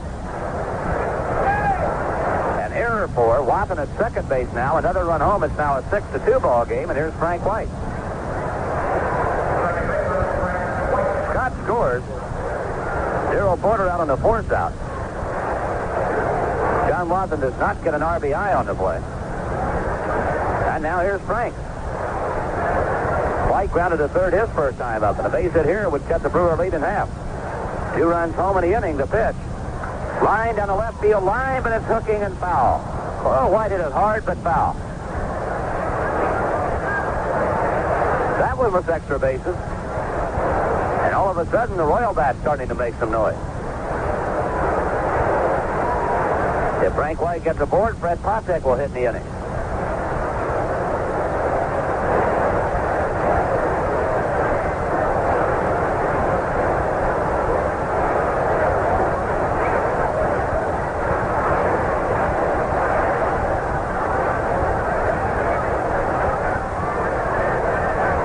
White waiting, Caldwell reading the signs again. Now the stretch, here's the pitch. Ground ball to second base. Molitor has it. Flips to first, and the inning's over. So White out second to first, but in the inning, the Royals scored 2. 3 hits, an error, and a man left. And we go now to the bottom of the fourth. Milwaukee 6, and the Royals 2. Well, we have a correction now on the ticker on that game that we mentioned a while ago in the AAA, Rochester and Toledo. The score is 56-48 after 7, the Red Wings. Final score, Toledo defeated Rochester by a score of 6-4. Late finishing Larry Nelson equaled the best round of the tournament today with a 3-under par 68 to share the second round lead with Tom Pertzer at the U.S. Open Golf Championship. But Tom Watson and Jack Nicklaus played themselves out of contention. Nelson moved into the lead by himself with a birdie on the 16th hole, but he bogeyed number 17 to fall back into a tie with Pertzer at 3-under par 139. Pertzer started early and shot a fine 69. Though he claimed he didn't deserve his position, his name stood alone on the leaderboard for some 6 hours before Nelson caught him. Former Open champ Hale Irwin matched Nelson's round of 68 to move into third place at 142, making himself the only other player in the field of 153 to match par for 36 holes. Bill Rogers is 1 more stroke back at 143 following a 72. Watson opened his round with a triple bogey and never did recover. He added a double bogey and 5 bogeys to wind up with a 6-over par 77 and a 2-round score of 152. Nicklaus didn't fare any better with 4 bogeys and a double bogey on his first 7 holes. The Golden Bears settled for 77 that left him at 151. Bottom of the fourth, County Stadium, Milwaukee. The Brewers lead the Royals 6-2. It'll be Sal Bando, Gorman Thomas, and Ben Ogilvie, the heart of the order, the numbers 3, 4, and 5 hitters. For Milwaukee, Ed Rodriguez back to the mound. Milwaukee 6 runs, 8 hits. The Royals 2 runs on 5 hits. Rodriguez to Bando, misses high, ball 1. Ed out of the bullpen in the third, gave up a single to Paul Molitor, then got Cecil Cooper on a fly ball to end the inning. And he's back now for round 4. The line, the pitch to Sal Bando on the way. Swung and missed. Count evens out 1-1. Bando hit a 3-run homer in the first and then walked in the second. He has the big blow in the ball game so far. Charlie Moore, a 2-run homer for Milwaukee. Pitch missing from Rodriguez. Now 2 balls and a strike.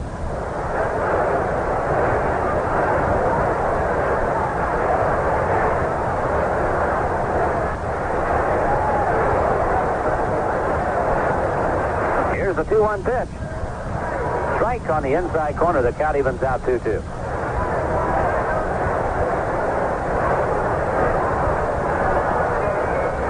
Rodriguez trying to retire the leadoff man here in the bottom of the fourth. The pitch just missed outside. A full count, 3-2. Bando had a notion but checked his swing. Sal's average when the night began, 228. Ground ball hit it for left. Stays hit. Sal Bando aboard with a single. And the Brewer hit parade continues. Their 9th base hit tonight.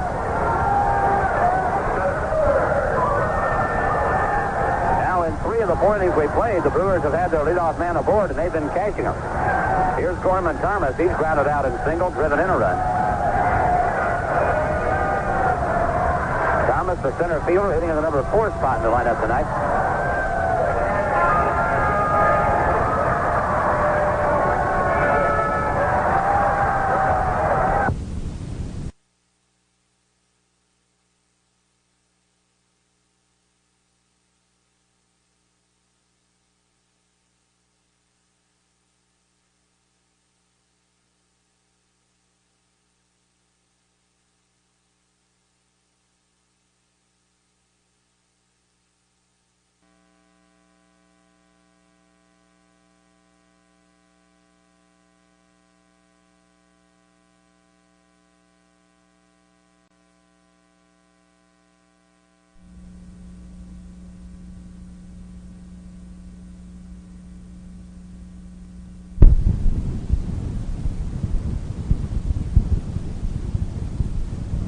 California's caught Detroit. They're now tied 6-6 after 6 innings. Strike on the outside corner. 1 strike to Gorman Thomas.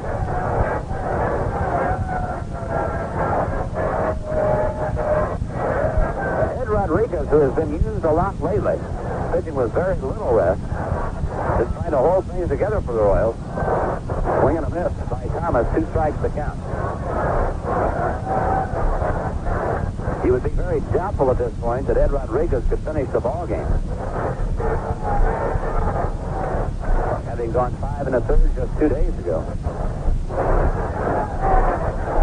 His task right now, just keep the Royals in it through the middle part of the ball game. See what the offense can produce. Stretched by Rodriguez, the pitch. High, towering fly to left. Willie Wilson coming in, still moving in under it. Now makes the catch, and there's 1 away. Thomas out on a fly ball to the left.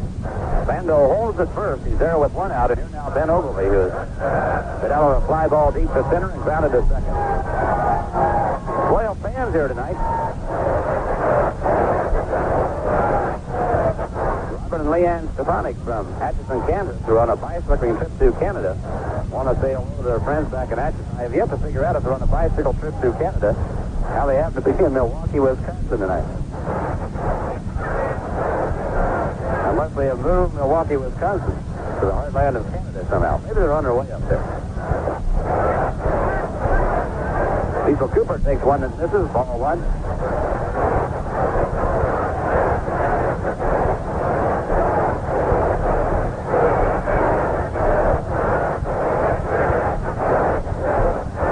The pitch again to Cecil Cooper, misses outside.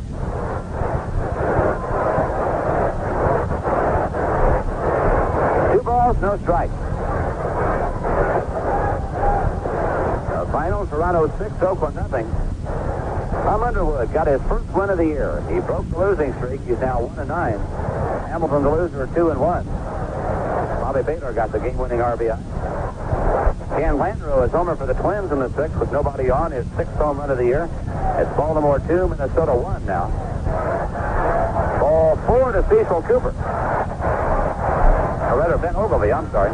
Ogilvie draws the base on balls. The first walk given by Rodriguez. So now runners at first and second, just one out. And the Brewers, who have scored in every inning, threaten to score again. They got 3 on Sal Bando's homer in the first. They scored a run in the second. Then 2 on Charlie Moore's home run in the third. And now runners at first and second, just one out. And here's Sixto Lezcano, who has walked twice tonight. Lezcano, a .320 hitter.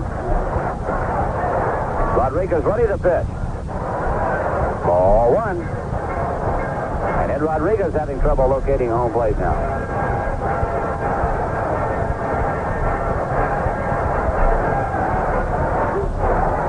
Rodriguez pitch. Strike called, and the count evens out 1-1.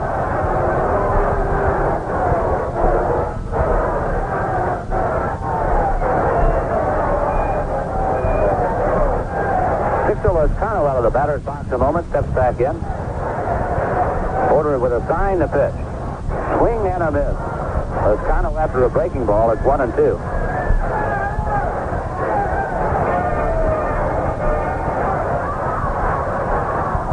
Eddie Rodriguez trying to keep the Royals afloat here. They're down 6-2 in the bottom of the 4th. And the Brewers threatening again here. Here's the 1-2 pitch. Line in right field is going to fall for a base hit. Bando around third is going to score. Al Callen bobbles the ball. And now Ogilvie's at third base. Lezcano holds at first, and it's 7-2 Milwaukee.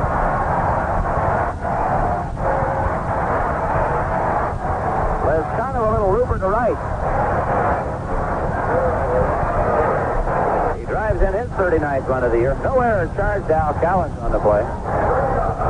Cooper was headed for third, so now runners at first and third. And the Brewers keep alive that string of having scored in every inning. Now Robin Yount will hit. He is singled and grounded out to the pitcher. Well,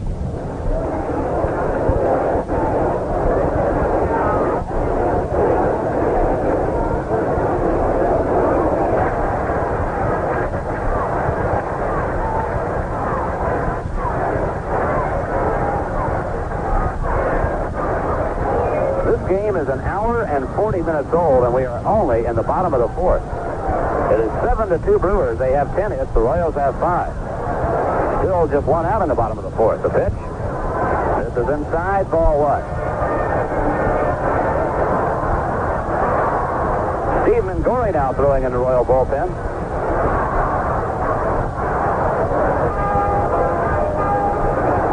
Porter puts down a sign. Here's the pitch. Strike on the inside corner. The count evens out 1-1.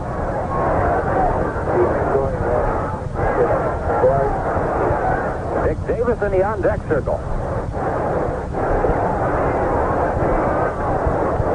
Here's the 1-1 pitch. Inside, gets away from Porter. The runners can't advance. Now 2 balls and a strike.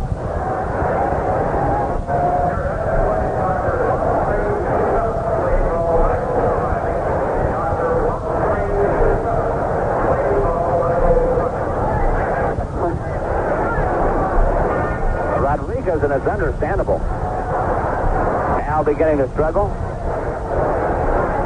Now the 2-1 pitch. Ball inside, 3-1.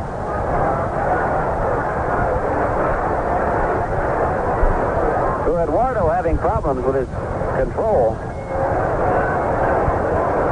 2 singles and a walk have produced 1 run.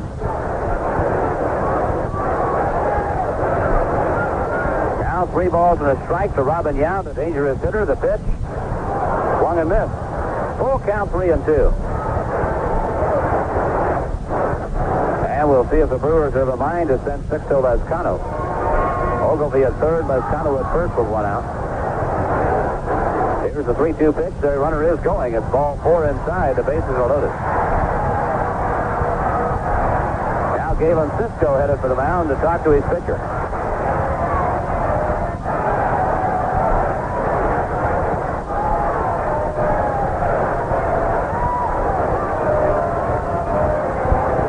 talk about a fellow who's not enjoying life at all these days. Along with Whitey Herzog, the rest of the Royals, Galen Cisco is suffering as much as anyone. He's like a father to the Royal pitching staff. And well, when they hurt, he hurt. And right now they're hurting, so he's hurting too. Bases loaded, 1 out. Dick Davis, the hitter, he is grounded out. He's been out on a fly ball. Brewers in front, 7-2.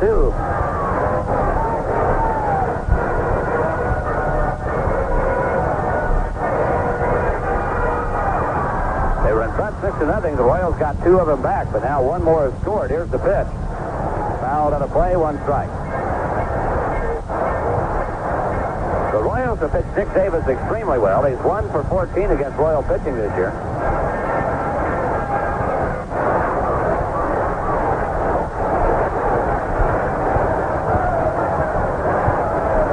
One ball, 1 strike to Dick Davis now as Rodriguez misses.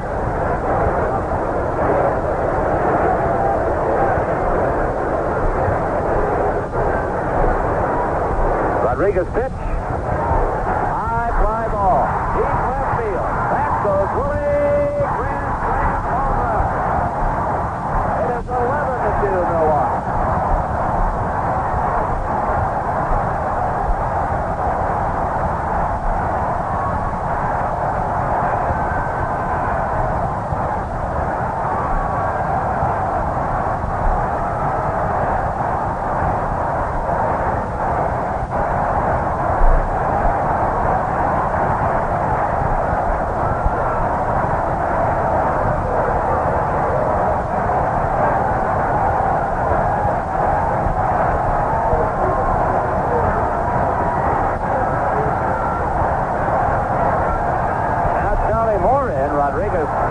First pitch, ball 1.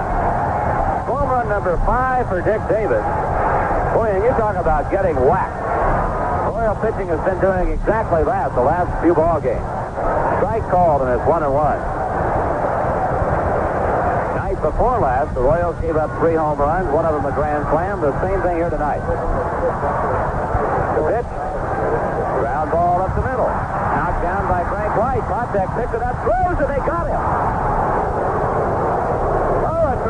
Play by the middle defense of the Royals. Frank White got a glove on the ball, deflected it toward the shortstop, Fred Potek. Potek was moving to second, toward second, and he came up with it and throws out Charlie Moore. It'll be 4-6-3 the way the play is scored. So now 2 men out. And here's Paul Molitor, who is already 3 for 3 in this game, and we're only in the 4th inning. Pitch to him, line to right field. Out goes Frank White. Molitor's 4 for 4.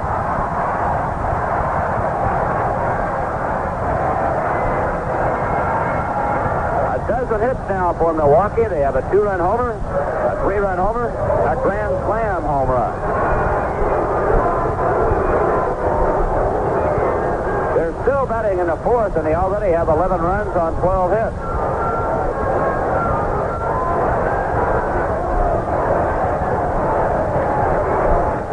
The Brewers have had 17 base runners in 4 innings.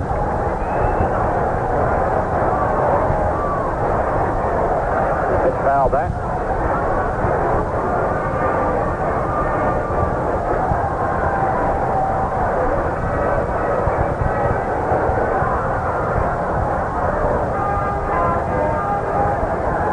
Cooper, the hitter, the pitch. Ball high, 1-1. Molitor's 4 for 4. Cooper tonight 1 for 3.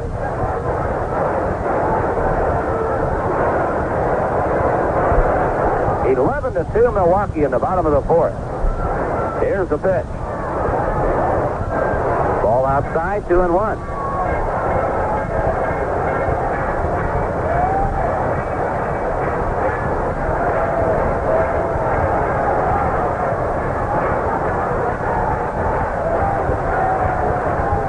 Rodriguez ready, delivers again, and gets a strike on the outside corner. The count evens out 2-2. Cleveland beats Seattle 13-3 tonight. The Mets have gone in front of Atlanta 2-1. Atlanta batting the top of the ninth in New York. Swing and a foul tip held by Porter, and the inning is over as Cooper strikes out. But the Brewers get 5 runs.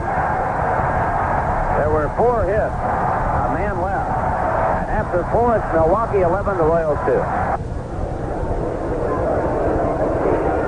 Let's check the scoreboard. Lots of games going. And the games on the West Coast about to start. One is already underway. That's Chicago at San Diego, Pittsburgh and Los Angeles, and St. Louis and San Francisco are about to set.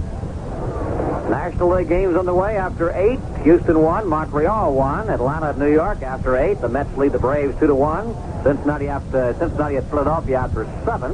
The Reds 6, the Phillies 3. Bench a home run, his 5th of the year, for the Reds in the 5th with 1 on. American League scoreboard. Final, Toronto beat Oakland 6-0. We mentioned that a while ago. 6-12-0 for the Blue Jays, 0-5-2 for the A's. Underwood, the winner, his first win of the year. He's 1-9. Hamilton, the loser, 2-1. Attendance at Toronto, Canada, 13,124. Cleveland has just beaten Seattle 13-3. Indians line score 13-19-1. Mariners 3-8-2. Jones a home run for Seattle in the 4th. None on his 14th of the year. California, Detroit after 6.5. The Angels have scored a run at the top of the 7th. They lead Sparky Anderson's Tigers 7-6. Lots of homers in the game. Grich has 2 for the Angels, his 14th and 15th of the year. Thompson, Tigers, 5th, 1 on his 6th of the year. Summers, Detroit, 5th, nobody on his 3rd. And Lansford just hit 1 for California in the 7th, nobody on his 7th of the year. 5.5 innings of play. Chicago 7, Boston 2. After 6, Baltimore leads Minnesota 2-1. And after 6.5, Texas 9. New York 1. 8 runs for the Rangers against the Yankees. Home pitch. Goodbye to Louis Tiant. We have played 4 at County Stadium. Milwaukee 11, the Royals 2. Freddie Patek will lead it off. And Pete LeCoq has headed for the Royals bullpen, and we may see something here before this night's over that we haven't seen before. Tell you about the ball game and perhaps a bit more about that. Here's Denny. Hi, Fred.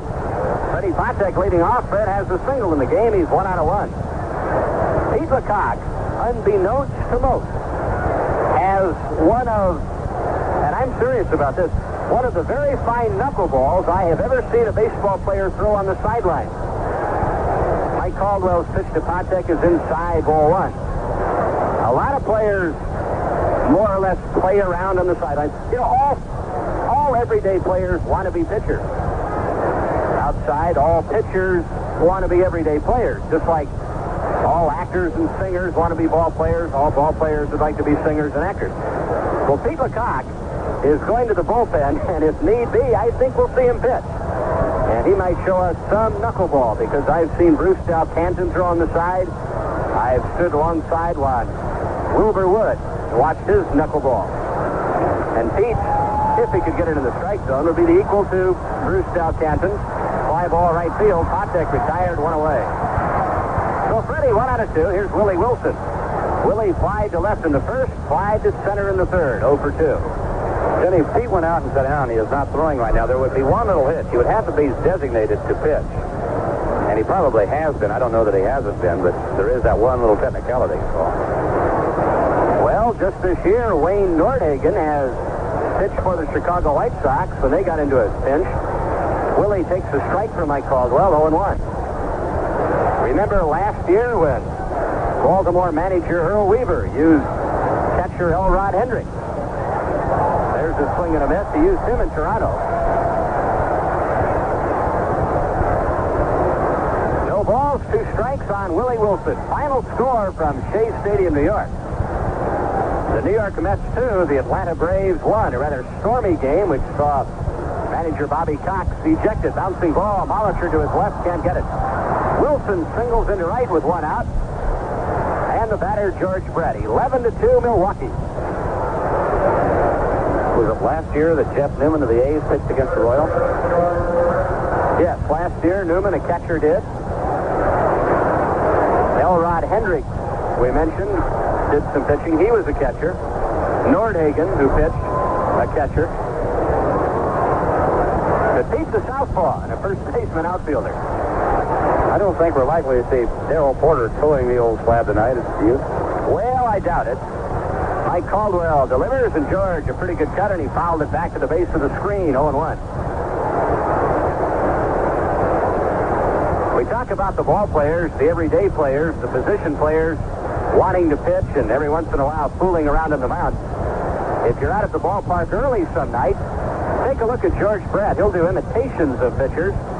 I think he did the best Joe Horner I've ever seen, and only Joe Horner could. He did better than Joe Horner, as a matter of fact, that funny little motion that Joe used to have. We might even see George out there, but I doubt it. Line shot, base hit center field. Gorman Thomas plays it on one hop. So back-to-back singles by Wilson and Brett. And here's Amos Otis. The reason I say we're not likely to see Brett out there on the mound is the simple fact that the batter is only 60 feet 6 inches away from the pitcher. And George is much more valuable at third base and certainly more valuable in the batter's box. That base hit by George, his 87th hit of the year. In the Atlanta Mets game, New York to win it 2 runs, 8 hits. Atlanta to lose 1 run, just 2 hits. 2 on, 1 out. Amos Otis at the plate. Mike Caldwell's pitch is Nick Powell in the count of 1-1. Hey, let's check one thing. I said he had to be designated. Dean Vogelbach came in and told me that, and I told him I'd never heard of it. Now he came back and said he's not sure that he has to be. I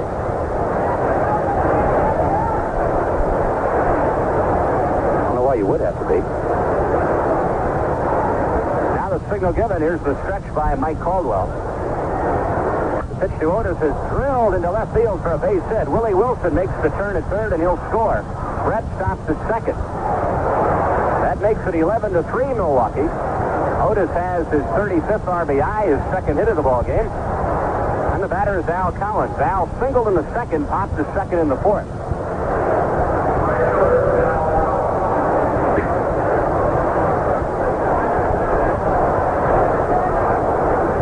A number of years ago, it wasn't uncommon to have a manager have his pitcher play first base or third base for a hitter. And perhaps have another man come in to pitch and then take the man off first base and put him back on the mound. I have never seen that done in the big league. It has been done in the big league. Collins takes a little bit high. 1 ball, no strike.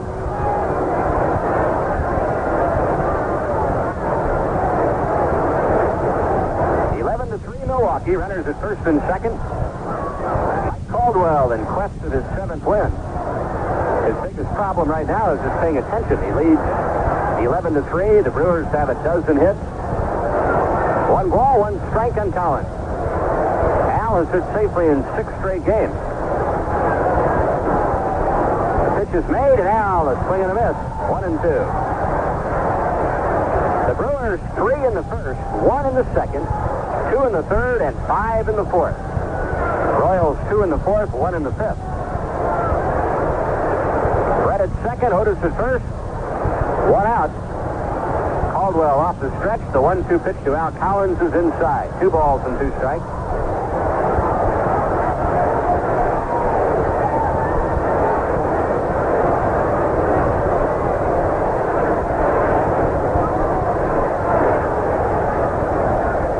Given. Here's the pitch to Al. High fly ball, left center field.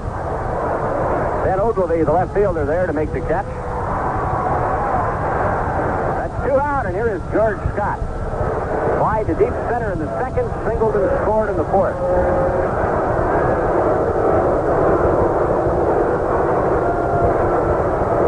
Lou Piniella, homer for the Yankees in the 8th inning with the man on, his 7th. Texas way out in front of New York, 9-3. The Yankees playing down in Arlington. Cincinnati leading the Phillies by the score of 6-3. They're in the 9th inning in Philadelphia.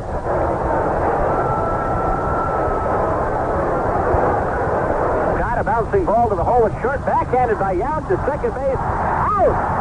Amos Otis called out at second base by the umpire, Ken Kaiser. And Otis arguing, he thought that he'd beaten the throw from Yount, who made a tremendous play, and the hole is short. Whitey Herzog is going out. So the inning is over. The Royals on 3 hits get a run. We go to the bottom of the 5th. Milwaukee 11 and the Royals 3. Here's some details of the game just over at Montreal. Art Howell's 9th inning double drove home the winning run. And And Joaquin Adjudar hurled a 5-hitter as the Houston Astros scored a 2-1 victory over the Montreal Expos. Andujar the winner as Houston wins by 1. With 1 out in the 9th inning, the loser, Elias Sosa, 3-4 now, walked Dennis Walling. Howell then followed with a run-scoring double to right center. Adjudar, 6-4, recorded a 6 complete games, walking 2 and striking out 2. At Shea Stadium, Lee Mazzilli snapped a 1-1 tie with an 8th inning single, and Craig Swan fired a 2-hitter to lead the New York Mets to a 2-1 victory over the Atlanta Braves. Tavares opened the 8th inning with a triple to left center off losing pitcher and reliever Joe McLaughlin, now 0-1. Gene Garvey came on, and Mazzilli, who drove in New York's first run with a first inning single, stroked the ground ball into right field to score Tavares. Swan, the losing pitcher, is 7-4. A correction on that. Swan, the winning pitcher, now, of course, is 7-4. In the American League, Rick Waits and David Clyde combined on an 8-hitter, and Bobby Bonds belted his 8th homer of the year to spark a 19-hit attack, giving the Cleveland Indians their 4th straight victory, a 13-3 triumph over the Seattle Mariners. Yankees still losing big to Texas now after 9-1, but in the top of the 8th, Lou Piniella hit a home run for New York, his 7th of the year. It came in the 8th with a man on base. Let's pause now for station identification. This is the American Forces Radio and Television Service.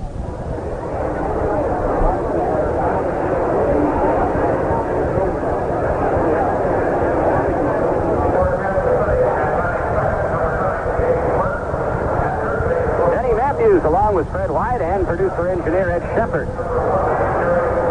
We are at County Stadium, Milwaukee, and the Brewers are leading 11-3, bottom of the 5th inning. A couple of defensive changes for the Royals. Jamie Quirk is now catching. Jerry Terrell has gone to third, replacing Brett. So Brett and Porter out. Terrell and Quirk into the lineup. The batter, Sal Bando. Sal has walked, singled, and homered. It was Sal who fired the opening salvo in the first inning with a 3-run home run. Charlie Moore hit a 2-run homer in the 3rd, and then Dick Davis with the bases loaded in the 4th. 11 runs, a dozen hits for the Brewers. Bando swings and pops it up into shallow right. Out goes Frank White. Under the ball, makes the catch, and there's one away. Bando retired for the first time tonight. Comes Gorman Thomas. He's 1 out of 3. His 2nd inning single. He has an RBI and 39 for the year. A final score in from Montreal, where the National League division leaders, the Eastern Division leading Montreal Expos, have lost to the Western Division leading Houston Astros, 2-1. Ground ball. Patek at short has got it. Fires to first to throw off line and safe. To apply the tag, but Gorman Thomas, making the slide, was able to avoid being tagged, and Patek will draw a throwing error.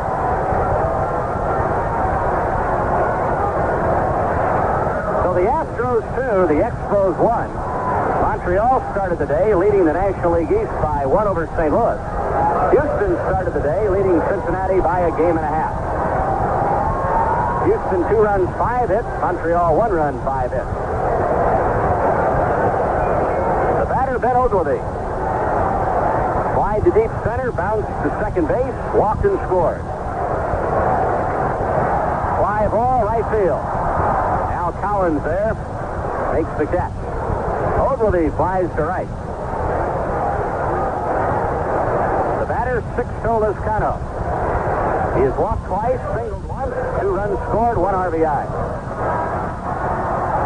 Cleveland 13, Seattle 3 a final. Rick Waits wins his 9th. He's 9-4.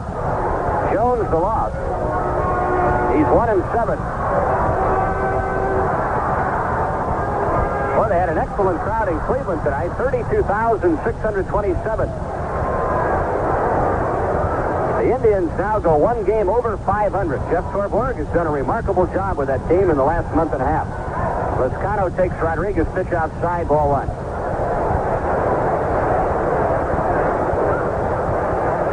Torborg was under severe fire in April. But he has certainly turned that Cleveland team around. 2 balls, no strikes on Sixto Lizcano. The Indians made a trade. They get Mike Hargrove from San Diego in exchange for Paul Dade. That was yesterday. Ball 3 is inside.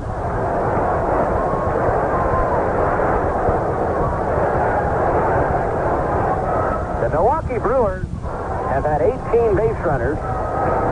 There's a strike, 3-1. And we are only in the bottom of the 5th inning. 11-3 Brewers.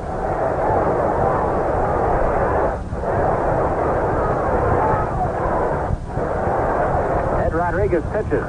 Lined up the middle, base hit. Lozano singles to center. Gorman Thomas on his way to third. 19 base runners.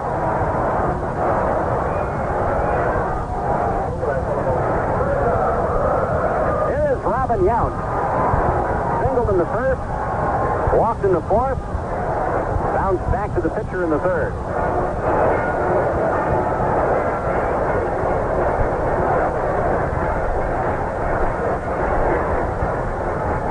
At first and third.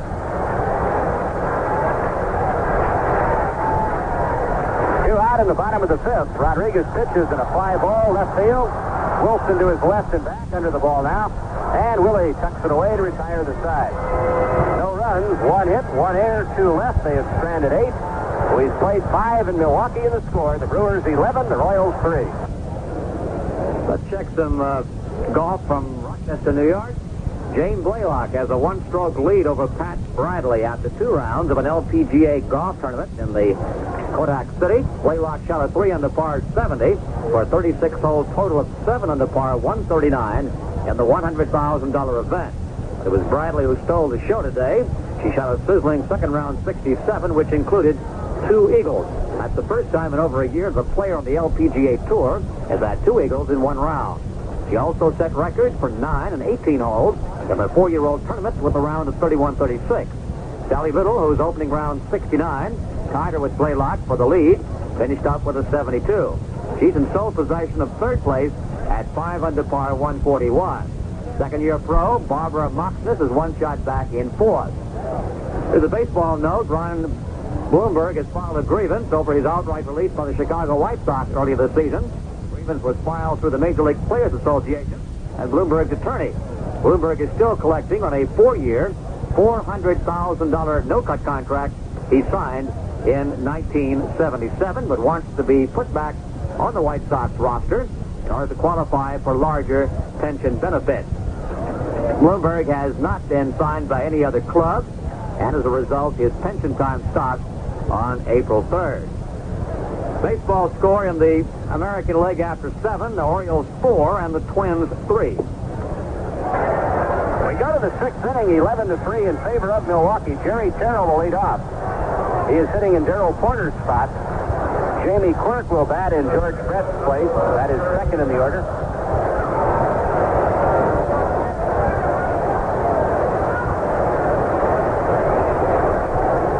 Jerry Terrell, the right-hand batter. Hitting .364 for the year. He's 4 out of 11. 2 of his 4 hits have been doubles. Bouncing ball deep short. Yount has a long throw to make. Safe at first. Terrell beats the throw. It'll be an infield single.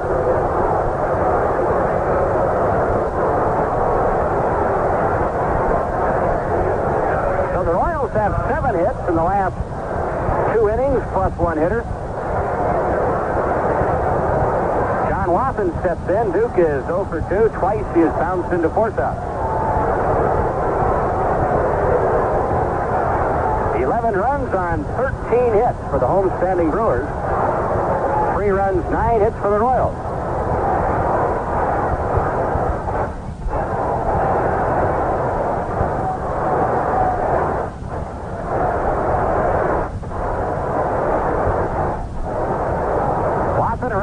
Here's the stretch by Mike Caldwell in the pitch.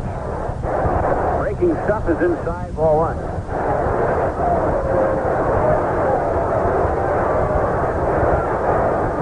Mike Caldwell, 6 feet tall, weighs 185. Duke tried to take that pitch to right field and missed, and the count is 1-1. Caldwell was born in Tarboro, North Carolina. Lives now in Grafton, Wisconsin, just outside Milwaukee here. Ball past the pitcher to the second baseman. He's going to tag the runner and throw to first too late. Terrell is out on the tag. Jerry thinks that Molitor missed him and tells Ken Kaiser so.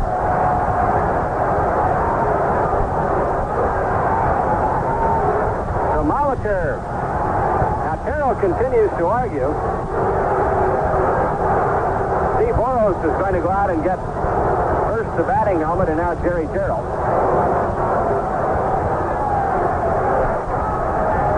Steve Boros becomes the mediator, steps in between, and that's that. So 3 times tonight, Watson has hit ground balls. Duke is at first, 1 away. Frank White at the plate. Frank has hit 2 ground balls, 1 to third, 1 to second. That's Caldwell's style. He's a sinker baller. You know that Mike has his good stuff when you see a lot of ground balls on your score sheet. There's a line drive, though, into center. Frank White has his first hit of the game. Watson stops at second.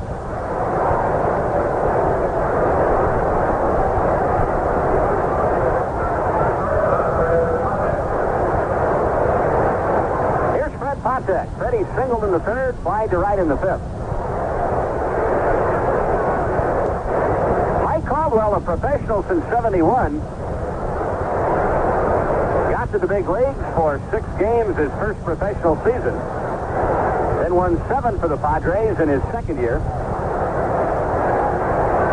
Drafted by San Diego. Had a 6-1 minor league record before joining the Padres for good. He was 13-25 in 3 years with the Padres. Traded to the San Francisco Giants for Willie McCovey in October of '73.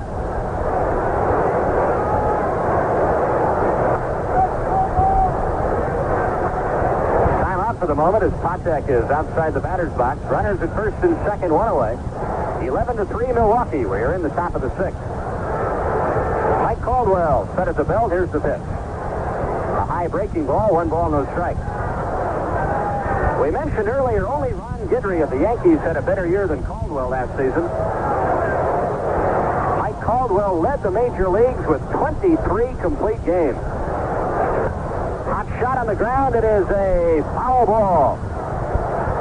Just whistled by the bag at third. 1 ball and 1 strike. Freddie hit the ball with authority. Mike Caldwell was second in the major leagues with 22 wins. Tied for second in the big leagues with Jim Palmer and Bob Nepper of the Giants with 6 shutouts. Palmer of the Orioles, of course. Nepper of the Giants. He was third in the big leagues with an ERA of 2.37. And fourth in the big leagues in innings pitched, 293. Well, that's some year. 2 on, 1 out. The pitch to Freddie is outside. Caldwell set Brewers season records for wins, complete games, earned run average, shutouts, and consecutive wins. In mid-season, he ran off 7 straight victories. The 2-1 pitch, a little bit high.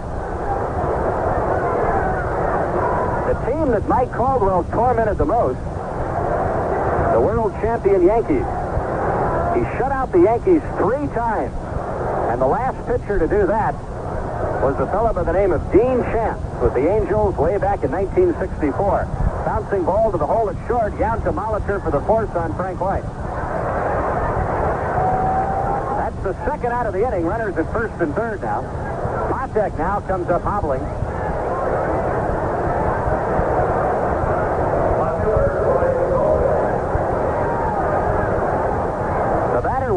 Willie, 1 out of 3, singled and scored in the 5th.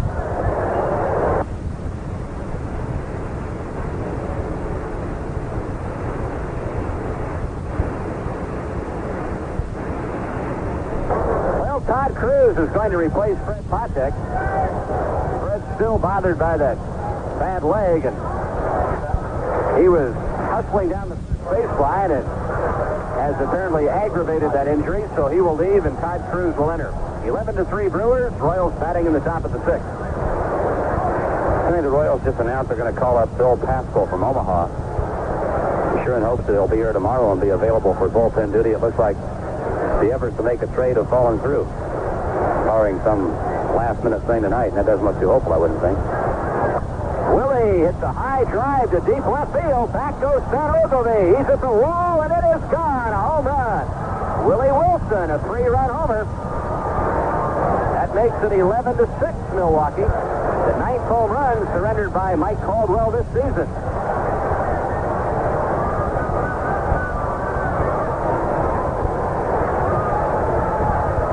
Willie has his 3rd home run of the year.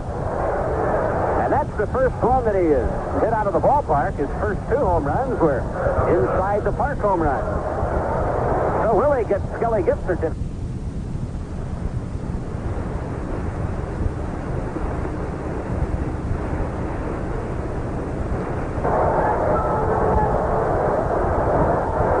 That gives Wilson 13 RBIs.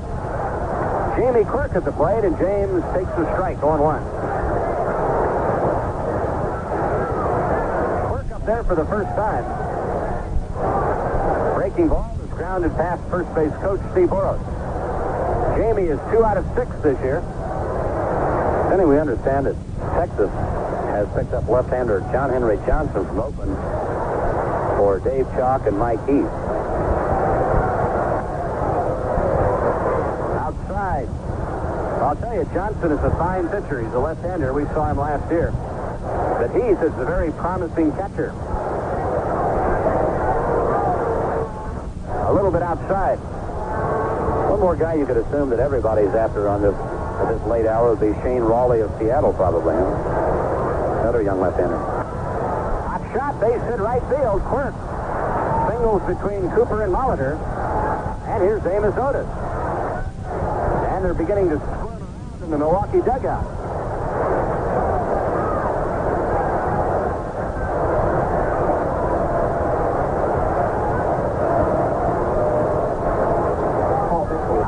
Cal McClish. Paul Mitchell begins to throw for the Brewers. Hey, fans may not be familiar with the name John Henry Johnson because he's been pretty well buried on that Oakland ball club. Not buried in the sense that he didn't work. He worked a lot, but it's just tough to win out there. But I've got to agree with you. From what we've seen of him, I have to think if you put him on a good ball club that he's going to be a very effective pitcher. I'll tell you, it's a good trade in both cases because if Heath progresses the way that most baseball people think he will, the A's have a fine catcher for a number of years. And it's good for the A's because anytime you can trade a pitcher for an everyday player, and especially a catcher, a second baseman, a shortstop, or a center fielder, you're well ahead of the game. And with Sundberg, the Rangers don't need a catcher, barring injury, obviously. And it will really help their pitching staff. And they felt that they're just one pitcher short. How do you think Dave Chalk must feel tonight? He's gone from the club leading the division to a strong contender to oblivion. Dave is probably thinking, chalk me off. The chalk went up for Charlie. Something along those lines. Shot foul by Amos Otis. 1 ball and 1 strike.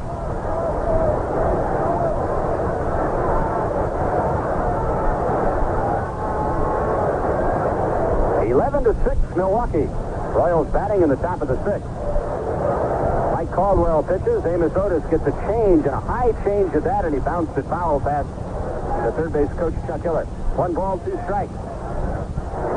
Tomorrow's papers will make interesting reading. The trading deadline, midnight tonight. There will be some things done this evening. Let's explain that trading deadline.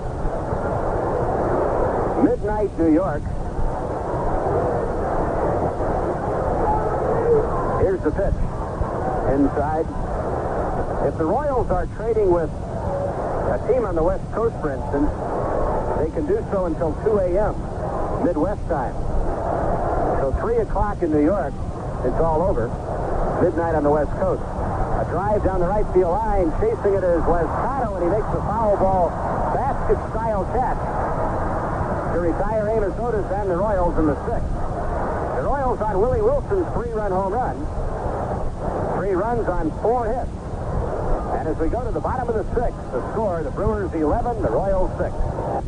In tennis today, 4th-seeded Arthur Ashe outlasted South African Bernie Mitten in a 3rd-round marathon lasting 6 hours and 13 minutes to reach the quarterfinals of the Queen's Club Grass Court Championships in London. The 1975 Wimbledon champions finished the match with a 7-6, 4-6, 15-13 win after being interrupted 4 times by rain, which virtually washed out the day's program. France quickly grabbed a 2-0 lead in their quarterfinal European Zone Davis Cup meeting against Switzerland before only 250 spectators. In singles play, Yannick Noah crushed Hans Guntart 6-love, 6-3, and 6-2.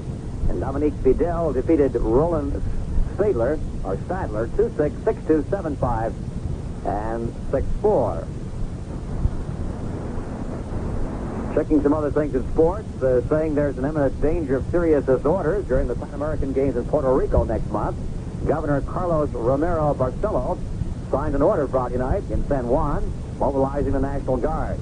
It is the first time the National Guard, as a division of the U.S. Army, has been called out during the administration of Romero Barcelo. The governor declined to take the measure during last year's violent and sabotage-plagued strike at the state power company. Barcelo said similar measures have been taken in other nations staging major international sports events. We go to the bottom of the 6th, 11-6 Milwaukee. Dick Davis, Charlie Moore, Paul Molitor coming up. Davis 1 out of 3, but that one was a grand slam home run. It came back in the 4th inning. Eduardo Rodriguez has been in there since the 3rd inning. His first pitch going inside. 1 ball, no strike. The final score, Texas 9, New York 5. So the Rangers over the Yankees in Texas. Inside 2-0.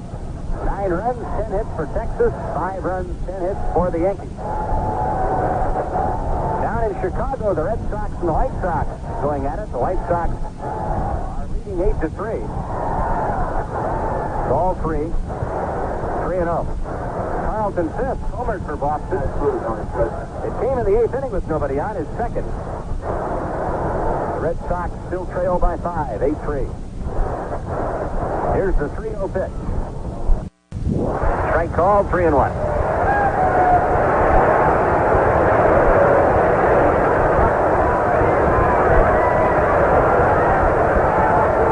Signal given by Jamie Quirk.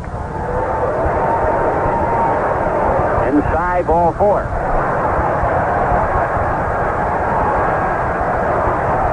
Well, that's only 20 base runners the Brewers have had in 5 innings and 1 hitter.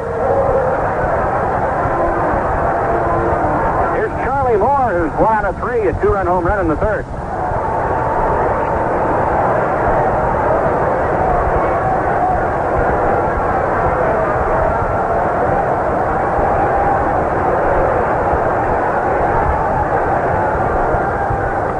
Fly ball into right center. Otis to his left is there and makes the catch. Charlie Moore retired. 1 away in the Milwaukee 6th inning, and here comes Paul Molitor. He is 4 out of 4. 4 singles, 2 runs scored, 2 stolen bases. We salute the Pro-Am dealers in Medicine Lodge, Kansas, Wool Wine Supply Company, and D&G Discount Auto Parts in Kansas City, Kansas. Paul Molitor, a 6-game hitting streak. He started the night hitting .303, and he's 4 out of 4. He slices one down the right field line. It is peeling off into the crowd. No balls and a strike. Dan Ford homered for the Angels in the 9th inning with nobody on, his 8th, to put the Angels out in front of the Tigers 8-7. Boston got 3 in the 8th. And they had chopped into the White Sox lead. It's now the White Sox 8, Boston 5. Red Sox trying to rally. Molitor takes high, 1 ball and a strike.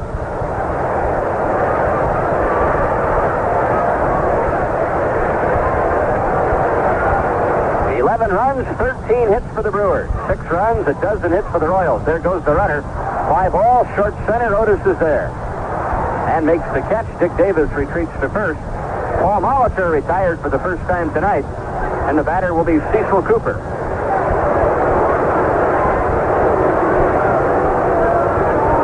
Cecil is 1 out of 4. He singled and scored in the first inning. Afternoon, either Marty Patton or Steve Busby against Jim Slayton. And And on Sunday afternoon, Rich Gale and Larry Sorensen.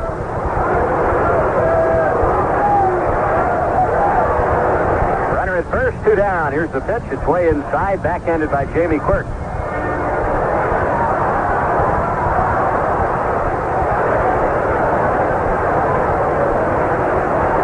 Just a perfect night for baseball. Slight breeze now blowing to left. It was blowing quite hard when the game started. But the wind has calmed a bit. The temperature in the 80s. The weatherman says tomorrow temperature into the 90s.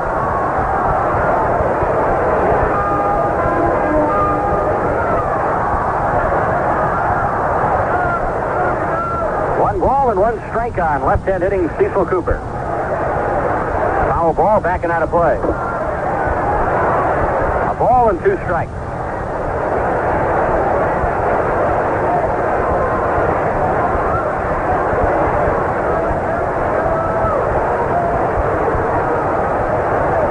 Trying to win their 35th game of the year. They're 34-29. Royals are 33-29. Line to right field. Base hit for Cooper. Dick Davis puts on the brakes at second.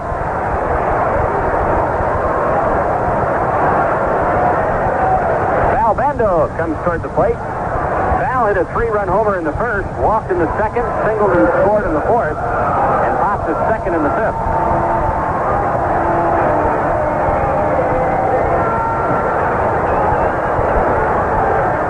And second occupied, 2 out.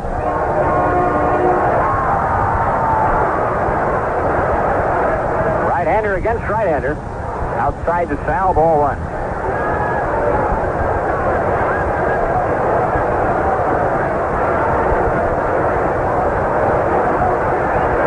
Frank Howard, the big first base coach, talking to Cecil Cooper. Bando takes down too low.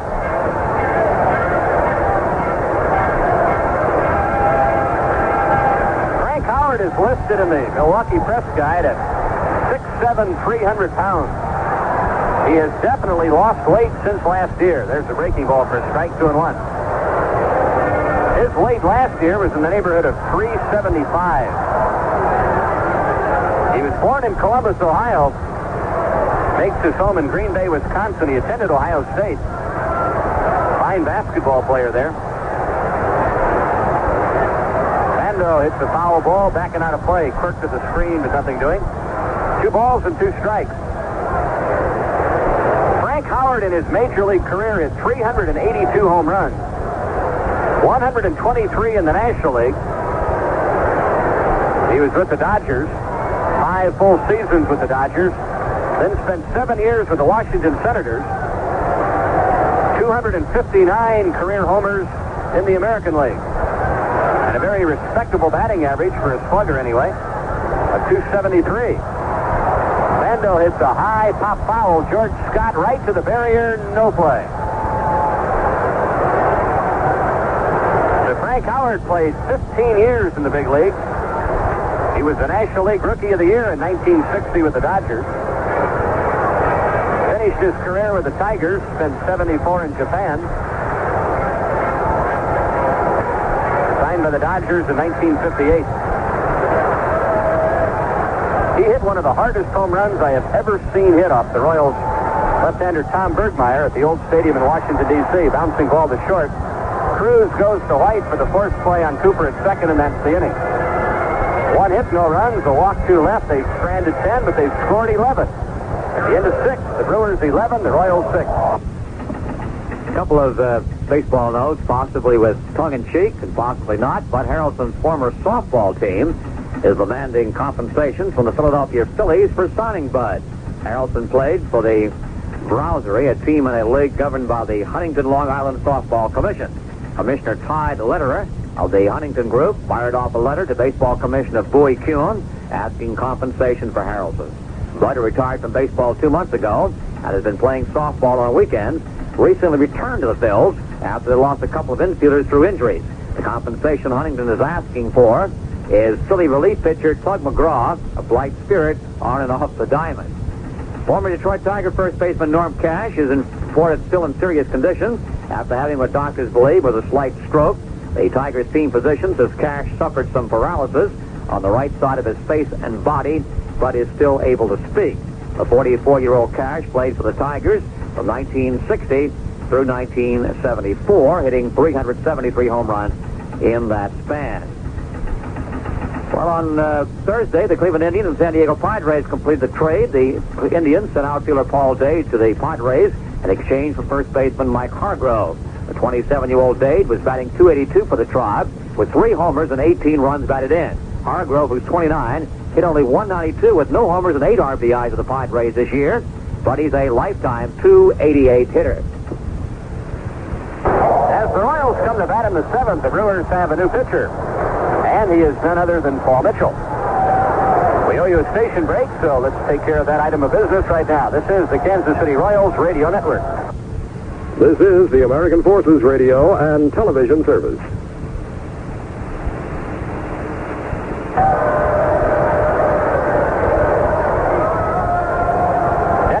Along with Fred White and producer-engineer Ed Shepard at County Stadium, Milwaukee, where a fine crowd of 32,812 seeing a lot, hits, runs, a couple of errors, 11 runs, 14 hits for the Brewers, 6 runs, and 12 hits for the Royals. So Paul Mitchell takes over.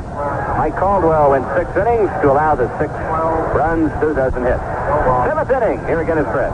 Okay, thank you, Denny. On a night that the Royals got to Mike Caldwell, who had finished 9 of his 13 starts prior to this, and they got to him for 6 runs and a dozen hits in 6 innings, it was a night the Royal pitching couldn't hold him, so the Royals down by 5. Still alive and breathing here in Milwaukee. The offense springing to life. After the Royals were down 6-0, they cut it to 6-2. Then it was 11-2. Now they're back to 11-6, and Al Cowan's hoping to start something against Paul Mitchell, formerly of the Oakland A's and the Seattle Mariners. Right-hander against right-hander to start the Royal half of the 7th. Mitchell set. The first pitch to Al Cowan's on the way. High bouncer foul past third. 1 strike. The Reds beat the Phillies 6-3 tonight. A final in Philadelphia.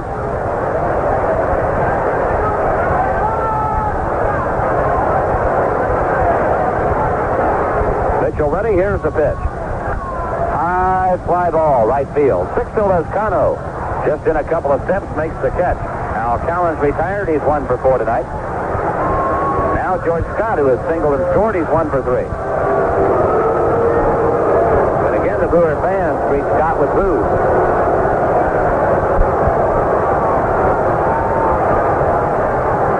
George was very vocal about wanting out of Milwaukee, and the fans haven't forgotten. And aren't likely to. Mitchell ready to pitch. Swing and a miss by Scott. Jerry Carroll next.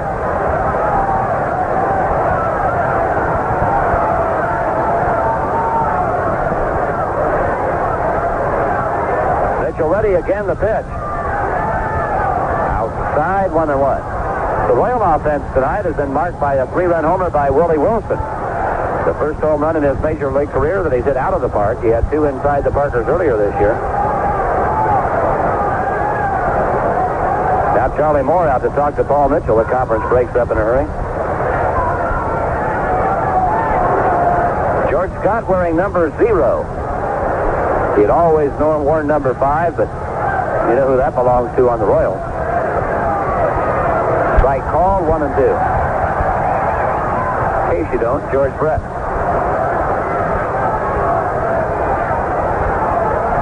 Mitchell sets the pitch again.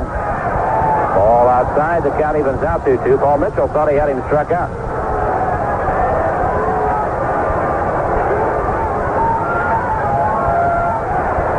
Moore puts down a sign. Here's the 2-2 pitch.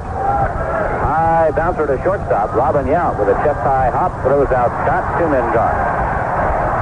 So Scott's 1 for 4 tonight. Here's Jerry Terrell, who beat out an infield single his first time up. Well, how would you little leaguers like to take your entire team out to see the Royals big leaguers play free? For your chance, just register at any participating Uniroyal dealer. Terrell in. 2 out, nobody on. Top of the 7th, 11-6 Milwaukee.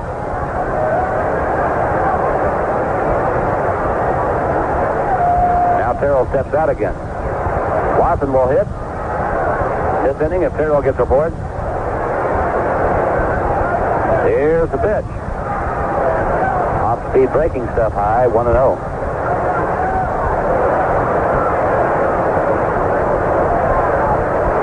Moore puts down another sign. Mitchell set again to pitch. High fly ball, center field. Gorman Thomas backpedaling in front of the warning track.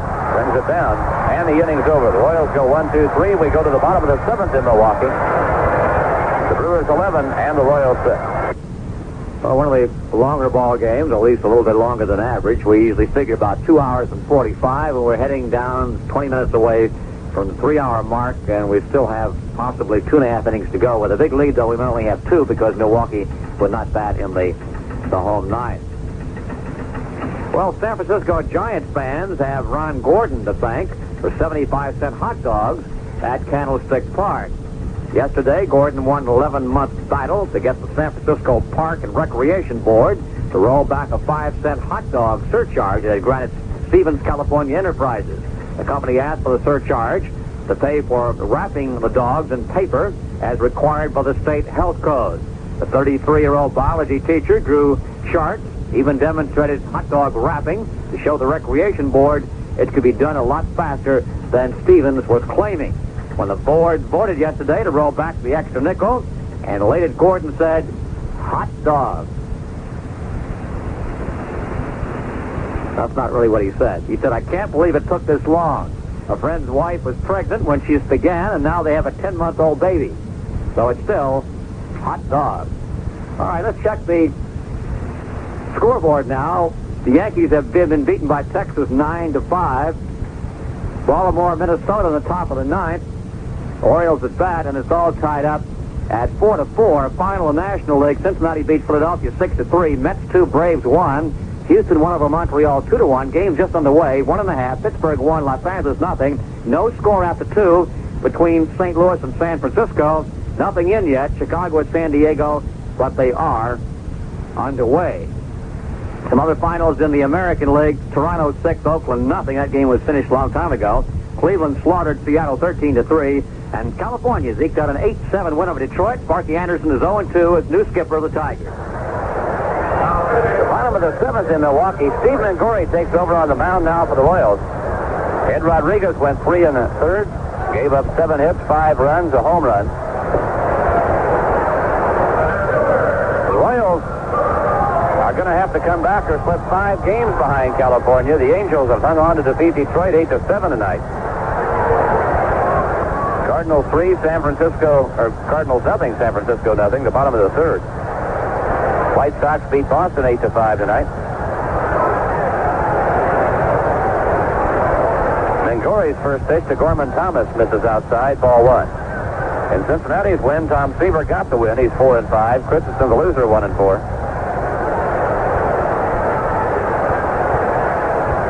Mangori ready to pitch again. Swing and a miss.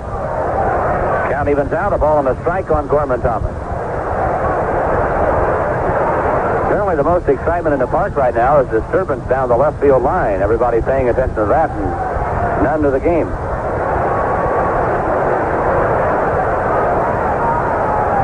Then he has the glasses on. We may get a blow-by-blow account. Here's a pitch to Gorman Thomas. Strike call, 1-2.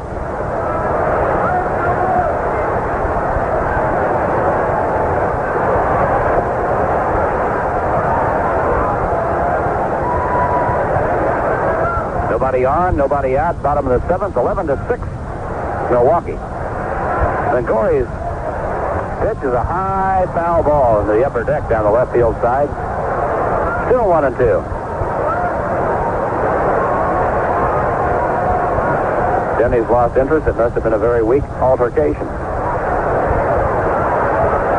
Oops, now he's back at it.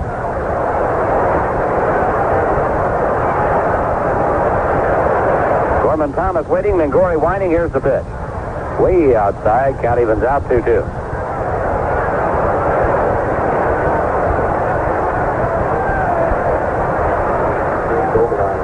Good crowd here tonight, 32,812. Mangori's pitch. Misses, and a full count, 3-2.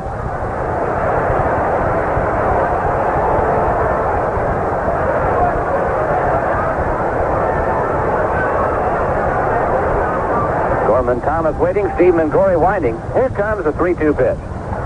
High foul ball down the left field side again. Gorman Thomas had home run range, but it was foul. 3-2 the count.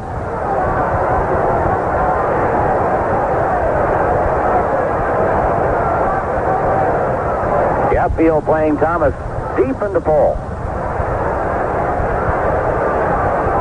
Mingori ready again, the 3-2 pitch on the way. Popped him up foul, but it's going to be out of play. Darrell near the Royal dugout, runs out of room.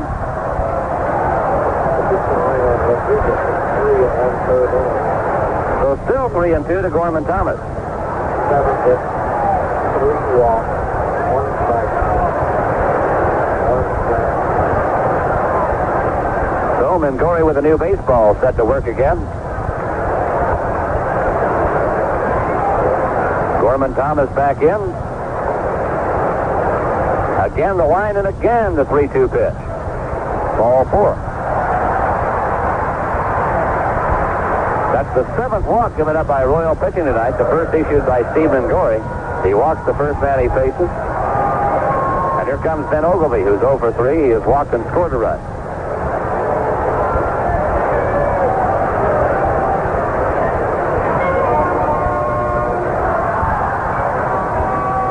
The 6 men who had walked prior to this, 3 had scored. So yes, the base on balls does hurt. It's 11-6 Brewers. We're in the bottom of the 7th. Ogilvie in. Scott holding the runner at first to pitch. Ground ball.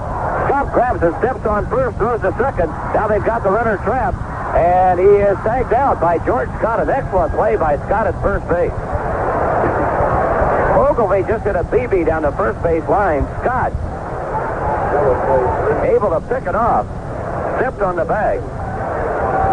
Then threw the shortstop, Todd Cruz, who ran Thomas back to first, then fired to Scott, who tagged him out. So it's a 3-6-3 double play, with George Scott recording both putouts, of course. And 2 out, nobody on to Sixto Lascano. He has singled twice. He has walked twice. Driven in a run and scored twice. So quickly, 2 out, nobody on. And now Lascano in, Mingori's pitch. Ground ball to short, Todd Cruz has it. Comes up gunning, and the inning's over. Lascano goes short to first. No runs, no hits, nobody left. And after 7, it's Milwaukee 11 and the Royals 6. Al Bunbury has just smashed a triple to the right field corner, and the Orioles have scored twice in the top of the 9th. So Minnesota now coming to bat, and they need a couple of runs to stay alive in that ball game.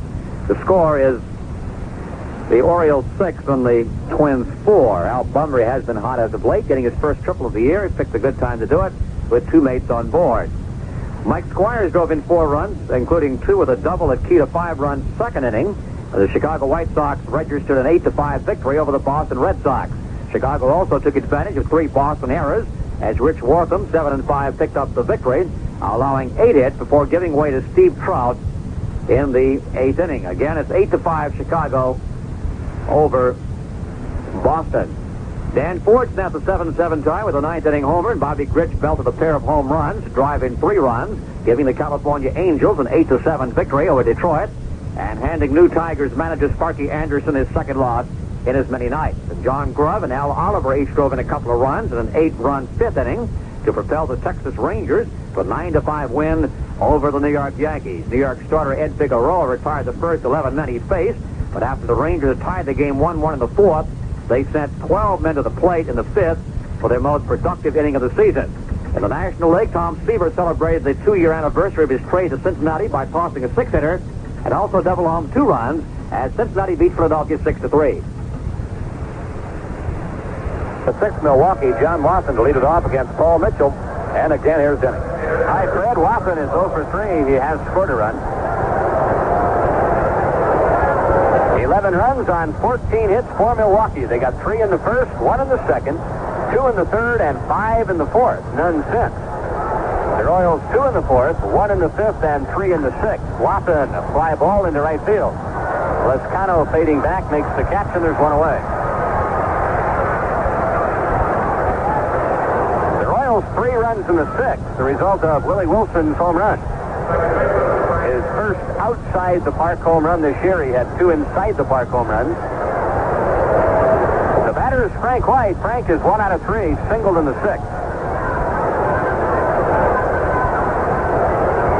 It has been a big payday, or pay night, for the Brewers. 32,812 looking on. They have drawn very well this year. Frank, after a Paul Mitchell fastball, didn't get it. 0-1.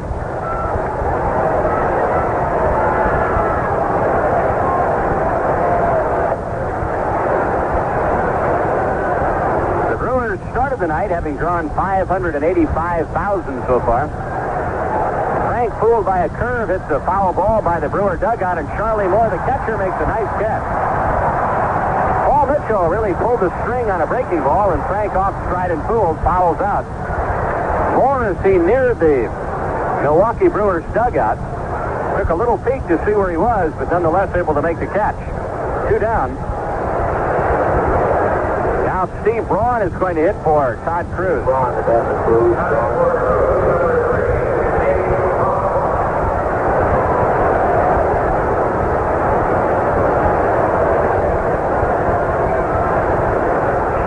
Has a 4-game hitting streak alive, having gone 7 for 15. 4 runs, a pair of homers, and 3 RBIs. Steve, in his last 6 games, has gone 9 for 21. He takes a strike, 0-1.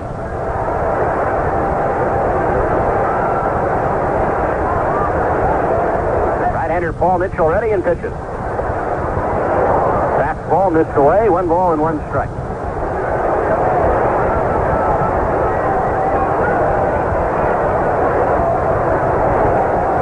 Game in the top of the 8th. The Royals down 11-6.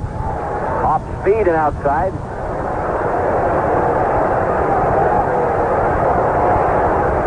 Mitchell's 2-1 pitch.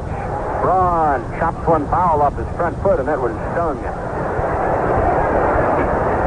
Get your red hot! Get your red hot! Right here! Get him here! Get home here! Cold here!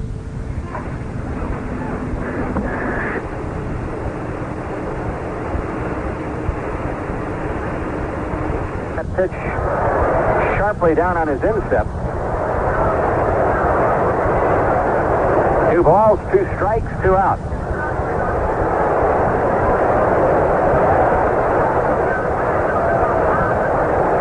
Now we're ready. Paul Mitchell's 2-2 pitch. Over but low, 3-2. Braun has an excellent eye.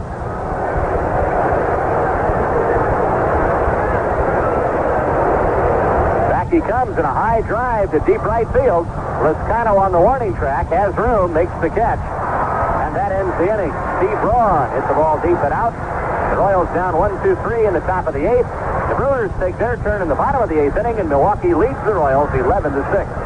Billie Jean King blasted a warning of her intention to capture the all-time record of 20 Wimbledon titles today by overwhelming Martina Navratilova 6-1, 6-2. in just over 45 minutes at England's Chichester tennis tournament.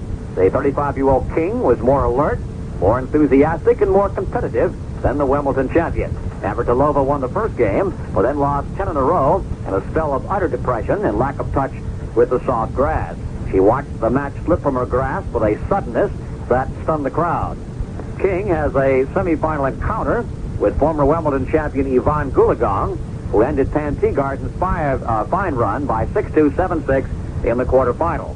Earlier in the day, Teegarden had beaten Rosie Casal 2-6, 6-2, and 6-3. At London, temperamental tennis star Anastasi, mainstay of a little-known Romanian squad, scored a straight-set victory over West Germany's Peter Elter to keep his country hopes alive in the European Zone B quarterfinals of the Davis Cup. Anastasi, one of the absentees from this month's upcoming Wimbledon championships because of nagging injury, won 6-4, 6-4, and 6-2. Poland's Wojciech Fajbik, like Nastasi, a lone world-class player on an inexperienced team, posted an emphatic 6-2, 6-love, 2-6, and 6-4 win over Italy's Andrinato Panata in a Zone B quarterfinal to raise the possibility of a surprise Polish victory over the 1976 champion. The return singles matches will be replayed on Wednesday. Milwaukee 11, the Royals 6. Bottom of the 8th inning. Robin Yount at the plate. Steve Mangori on the mound. Yount is 1 out of 3. Singled back in the first inning. Mingo's pitch is a screwball swung and missed. 0-1. The New York Yankees and the Cleveland Indians have just made a trade. Outfielder, catcher, designated hitter Cliff Johnson goes from New York to Cleveland in exchange for left-hand pitcher Don Hood. A ball to Robin Yount, 1-1.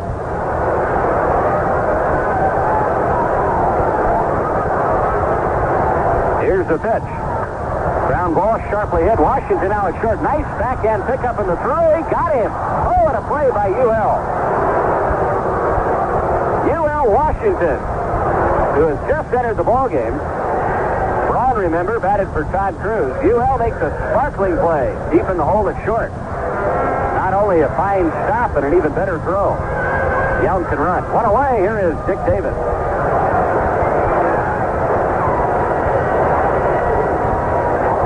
Davis, a grand slam home run in the 4th inning.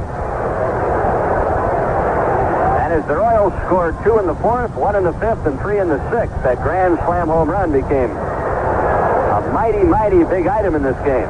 The first pitch is a strike, 0-1. The other trade tonight between the Texas Rangers and the Oakland A's, Mike Heath and Dave Chalk. Heath a catcher, Chalk an infielder, from Texas to Oakland in exchange for a left-hand pitcher, John Johnson. A ball and a strike on Dick Davis. The Royals have recalled Bill Pascal from Omaha. Ground ball sharply hit. Terrell at third, scoops it up. On to George Scott in time.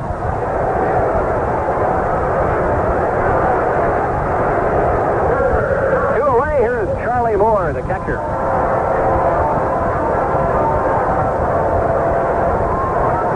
Charlie has kicked in a 2-run home run to the Brewer cause. He's 1 out of 4. He's also flied to center, bounced out, and been called out on strike. Paul Splittorff made the start his first pitching assignment. He missed 9 days, because of the flu. Bouncing ball, foul outside third. And Paul struggled. It was just hard work for Split tonight. Didn't have his good stuff, didn't have his good control at all. He was behind almost every hitter, and as you know, that is very unlike Paul. So he missed a week and a half, and he paid the price tonight. So did the Royals. The Brewers had the Royals down 6-0 after 3. And 11-2 at the end of 4.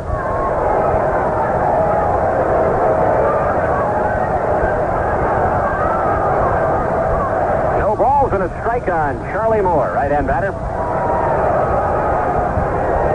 Here's the pitch. A little pop-up into shallow right center. Collins on the run. He got there. Good play by Al. 2 fine plays for the Royals in the 8th inning. Go down 1-2-3, and that is the first time tonight. We go to the 9th, Milwaukee 11, and the Royals 6.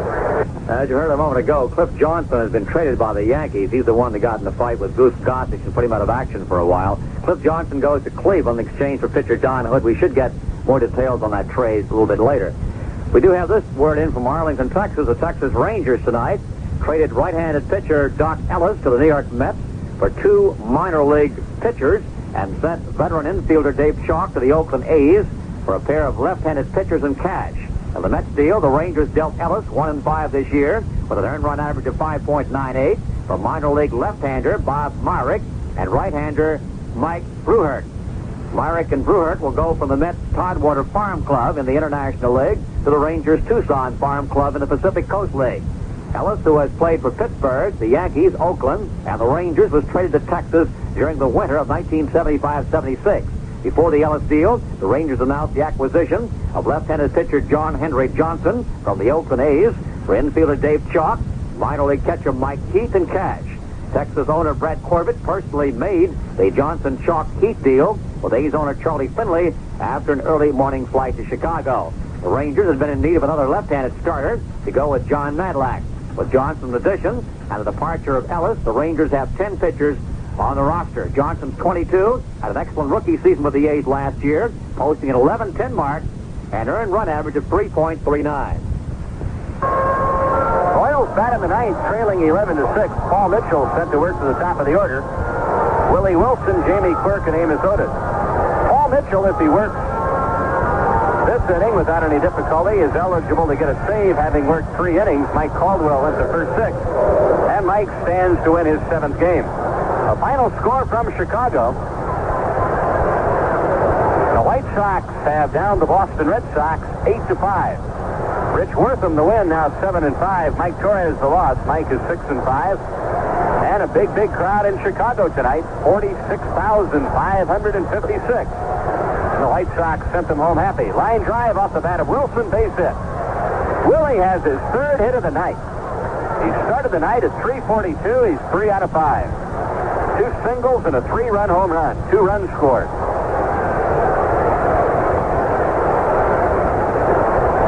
That is the first hit off Mitchell, who retired the first 6. Jamie Quirk, the batter, he singled back in the 6th. Royals down 11-6. The stretch by Mitchell. The pitch to Quirk is a fastball outside. The White Sox to win at 8 runs, 9 hits. Boston 5 runs, 11 hits. White Sox got 2 in the first, 5 in the second.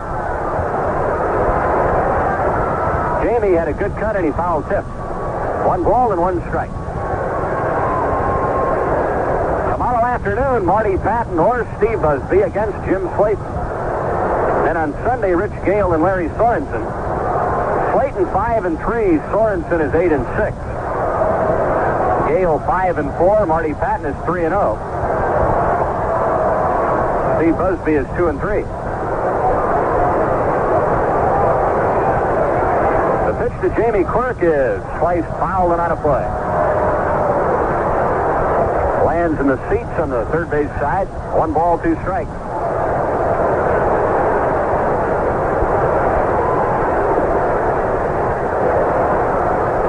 Willie Wilson at first, nobody out. Paul Mitchell against the sign. The right-hander at the belt, checking to see where Willie is. Overhand curve to Quirk is grounded foul outside first.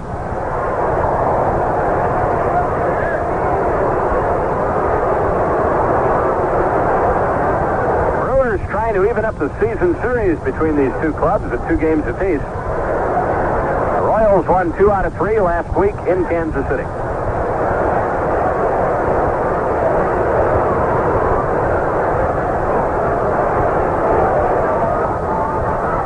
The stretch, the 1-2 pitch. Missed outside. 2 balls and 2 strikes.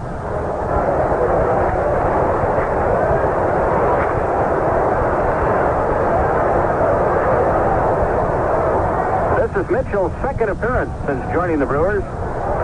Ground ball, base hit right field. Willie Wilson around second, applies the brakes. So the Royals have something cooking here. 2 on, nobody out. That means action in the Milwaukee bullpen. George Bamberger, the manager of the Brewers, striding very purposefully toward the mound.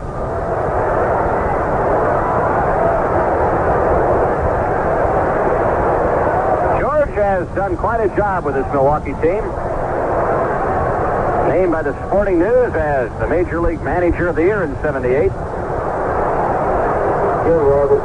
Led the Brewers to 3rd place in the Eastern Division with 93 wins.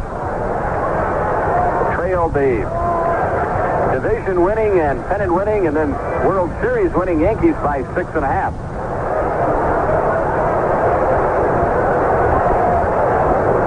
Bamberger spent 10 years as pitching coach with the Baltimore Orioles and had 18 20-game winners in 10 years. He's going to leave Mitchell in to pitch to Amos Otis. Amos 2 out of 4, a couple of singles. 2 on, nobody out, 11-6 Milwaukee, and there's a shot to center field. Gorman Thomas, though, is there, and he makes the catch. That ball was hit on a line, and then at the last moment it sort of dipped on Gorman Thomas, but he stayed right with it. Otis lines hard to center. Here's Al Collins. Al is 1 out of 4, singled his first time up. Facing Mitchell just once, he flied to right field.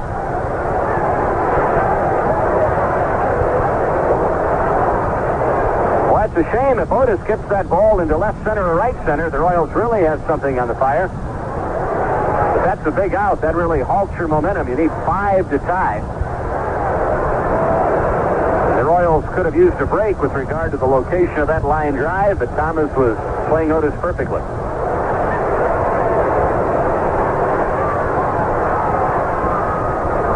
George Scott will be next. The Royals need 2 more runners to have a chance. Bounce foul wide of third.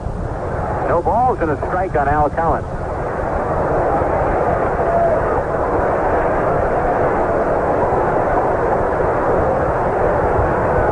Runs on 14 hits for the Brewers.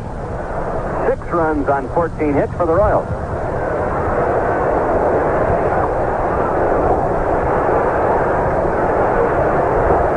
Wilson at second, Jamie Quirk at first. Jamie 2 out of 2 since taking over behind the plate for Darrell Porter. Fly ball, short left field. Ogilvy's going to have to hurry. Base hit. Willie Wilson to third, and the bases are loaded. Ogilvy tried to decoy Willie. Then tried to act as if he was going to make the catch, but Willie knew better. Here is George Scott, and he could pull the Royals to within 1 single run.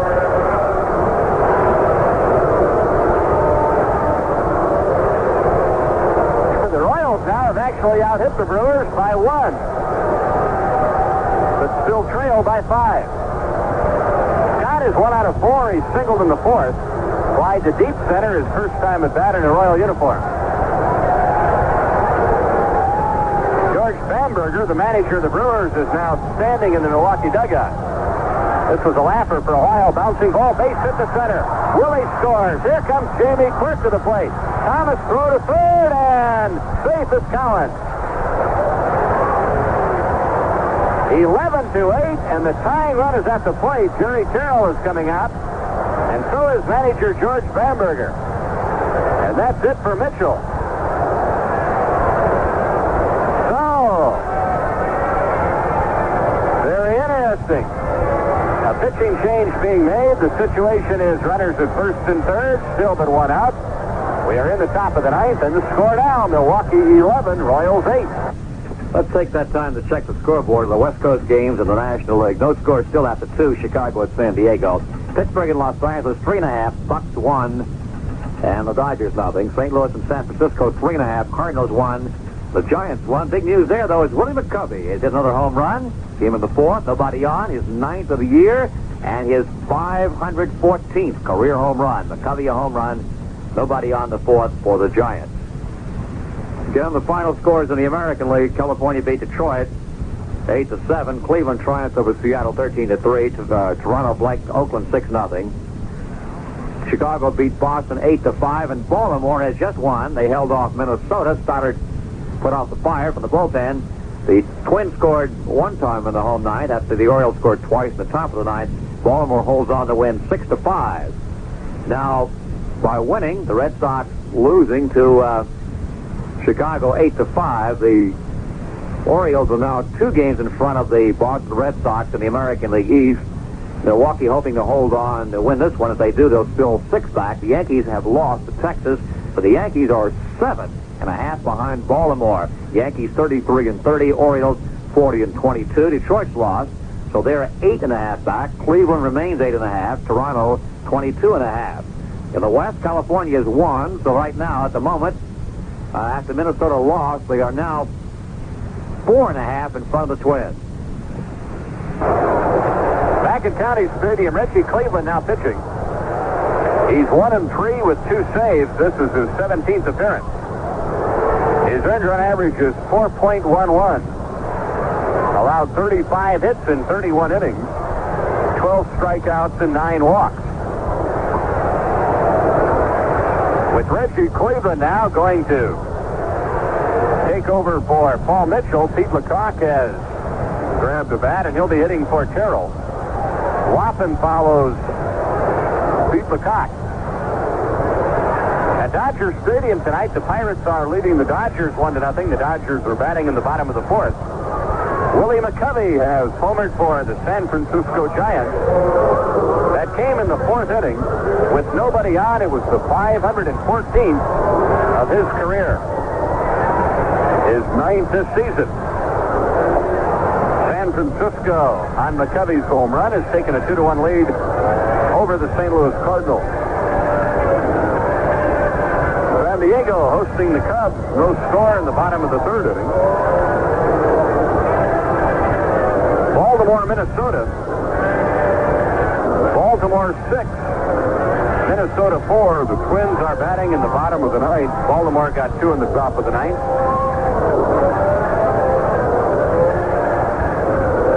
Right-hander Reggie Cleveland about to work to Pete LaCrosse. Pete, a 271 hitter. Pete hasn't homered yet this year. What a spot for it. This would be the tying run stepping up to the plate.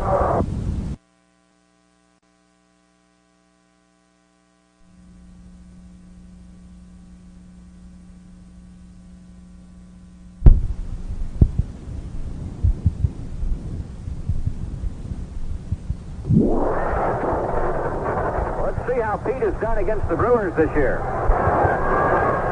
He's 2 for 9 with 1 RBI, 2 runs scored. Pete has been struggling lately, however.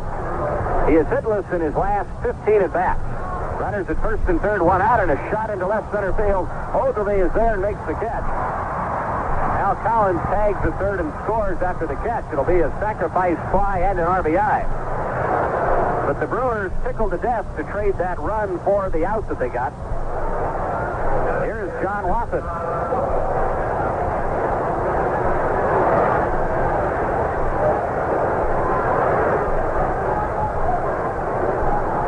George Scott, the runner at first. 2 out in the top of the ninth, 11-9 Milwaukee. The tying run at the plate, Reggie Cleveland set at the belt. The pitch to Duke, hammered at and missed. Cleveland has surrendered 2 home runs this year.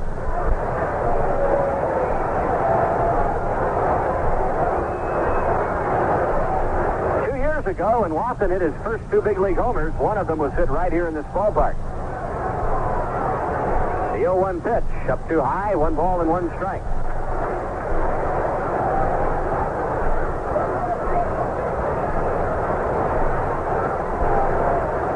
The stretch. Here's the pitch. Nick Powell. Reggie Cleveland throwing Watson a good hard slider away. 1 ball, 2 strikes. The breeze is blowing toward left. Boy, if Cleveland made a mistake and gave Watson something to pull, Duke would have the wind behind him. Got it first. 2 down. 1 ball, 2 strikes. Here's the stretch. Here's the pitch. Bouncing ball over the pitcher's head. He might beat it out. And the ball is fumbled by Yount. Everybody is safe. Yount trying to come up with a short hop. Came up empty.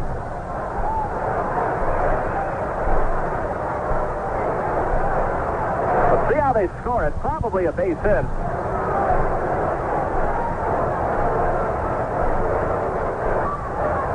No ruling as yet. It is a base hit. Here's Frank White. Now the tying run at first and the lead run at the plate. The Royals trailed 11-2 after 4 innings. Now it's 11-9, and they have the tying run at first. Low and outside. It got away from the catcher, but no advance.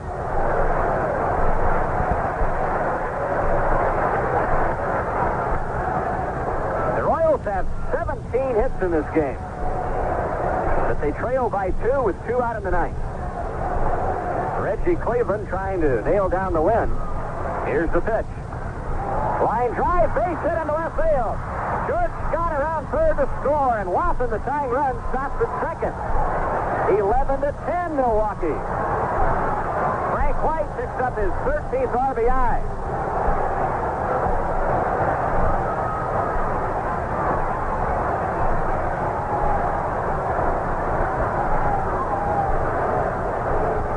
Here is UL Washington. UL batting for the first time tonight. Batting average 254, 10 RBIs. He's a switch hitter. Out comes George Bamberger. Look back into this inning now and recall, if you will, the ball off the bat of Amos Otis. The line shot right at Gorman Thomas. Remember I said, oh, if the ball had only been into left center or right center. Well, it wasn't. That's going to do it for Cleveland. The Brewers are going to make the pitching change. Now the Royals have runners at first and second. There are 2 out. And the score now, Milwaukee 11 and the Royals 10. Here's the final score. I'll give a report on this one from Bloomington, Minnesota. Al Bunbury ripped a 2-run triple with 2 outs in the 9th inning to pace the Baltimore Orioles to a 6-5 triumph over the Minnesota Twins. Loser Mike Marshall, now 8-6, making his 38th appearance, walked Doug DeSantis, and pinch hitter Terry Crowley to set the stage for Bunbury, who had a triple down the right field line to give reliever Don Stanhouse his 5th victory in 6 decisions. Tim Stoddard retired the final 2 batters after an RBI single in the 9th by Butch Weiniger to record his 2nd save. And the road to Moscow for American athletes opened today at San Antonio College in Walnut, California, where more than 1,300 Olympic hopefuls began competition, the National AAU Track and Field Championship. The AAU meet is the first major stepping stone to the 1980 games in Moscow. What is that? Right-hander Bill Castro now pitching for the Milwaukee Brewers. Castro makes his 17th appearance. No record, 1 save. He's allowed 12 hits in 13 innings, 2 earned runs, no homers, 3 strikeouts, and 5 walks. The Royals have scored 4 runs here in the inning on 6 singles. Here are the totals. Milwaukee, 11 runs, 14 hits, 1 error. The Royals, 10 runs, 18 hits, and 1 error. And Fred, this may startle you, but do you realize that the Royals have not received a single base on balls in this game? Do you realize that of the 18 hits, the Royals have 17 singles and 1 home run? The home run, the 3-run homer by Willie Wilson. So they're just crying for the extra base hit, a double, a triple, a home run. It's tough to do it when you just single the other team to death, but that's what they've done here in the 9th. Willie Wilson started it. He singled. Then Quirk singled. Otis lined hard to center. Cowan singled. Scott singled. Then a sacrifice fly. John Watson an infield single. Frank White a single. And here is UL Washington batting for the first time. The tying run at second. The lead run at first. The Royals trailed after 4 innings by the score of 11-2.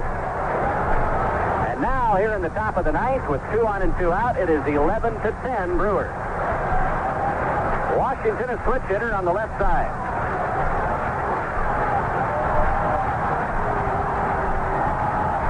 Bill Castro getting ready. Here's the stretch, and now he steps off the rubber.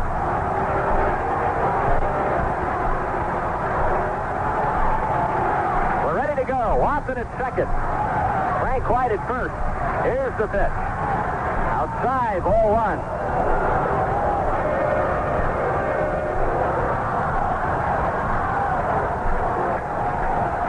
One ball and no strikes. A base hit could tie it.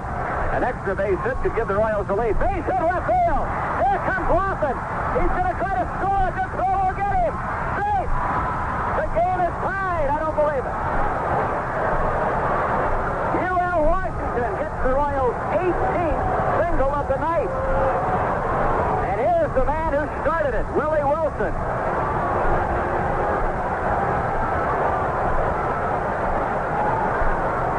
A 5-run inning. It was 11-6 when this inning started.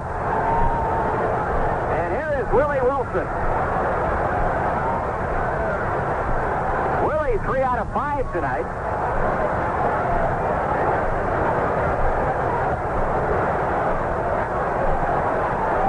The Royals have risen from the ashes. runners at first and second. Here's the pitch. Line down the left field line. Ogilvie chasing it. Fair ball into the corner. White scores. Here comes Washington to score. Look away. He's around second. He's on his way to third. He's around third. Here he comes. He is safe. And inside the park, home run.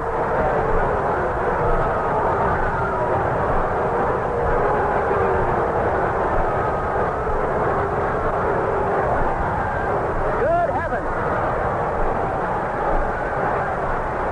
I wish you could hear the crowd here at County Stadium. They are just stunned. And why not? The Royals have 8 in the ninth. Willie Wilson has his second home run of the game, his fourth home run of the year, and his third inside the park home run. A little slicing, looping drive down the left field line. Jamie Quirk rips one into right center field. Gorman Thomas can't get it. And it bounces into the stands. It will be a ground rule double. Jimmy, don't wake me up just now. I'm having the most pleasant dream. I was having a nightmare a while ago, and I've got that sorted out, and I'm having this real good dream, so don't disturb me for a while, will you? I don't believe this. I'll tell you, Fred, the nightmare right now belongs to the Milwaukee Brewers manager, George Bamberger. Paul Mitchell, in relief of Mike Caldwell, sailed into this inning, having retired 6 straight men in 2 innings of work. And all of a sudden, you talk about everything collapsing around you. Here's Amos Otis. Willie Wilson has 6 RBIs in this game now. 2 singles, 2 home runs.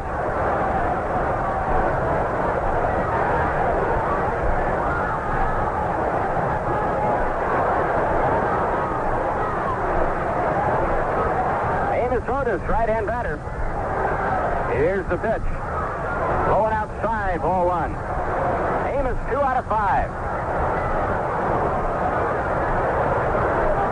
He is one of only 2 men to make out here in the inning. And he hit a line shot right at center fielder Gorman Thomas. The other out was the sacrifice fly off the bat of Lecoq. Breaking ball for a strike. 14-11 Royals. 21 hits.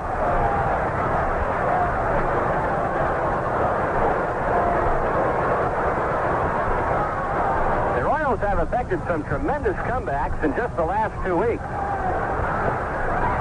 Amos is swinging a miss. And this one, with Darrell Porter and George Brett out of the lineup. The Royals trailed, remember, by the score of 11-2. It is now Royals 14, Brewers 11.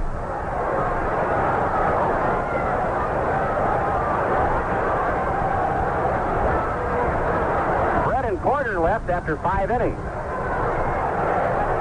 1 ball, 2 strikes on Otis. Jamie Quirk at second. Jamie is 3 out of 3 since coming in.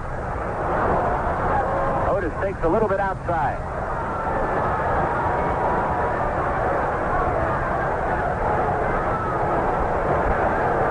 An incredible comeback.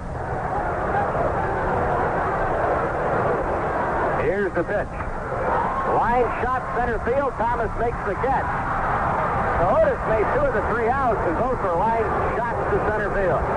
What an inning. 8 runs, 9 hits.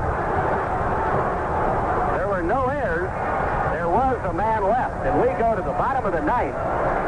And the score, the Royals 14, Milwaukee 11.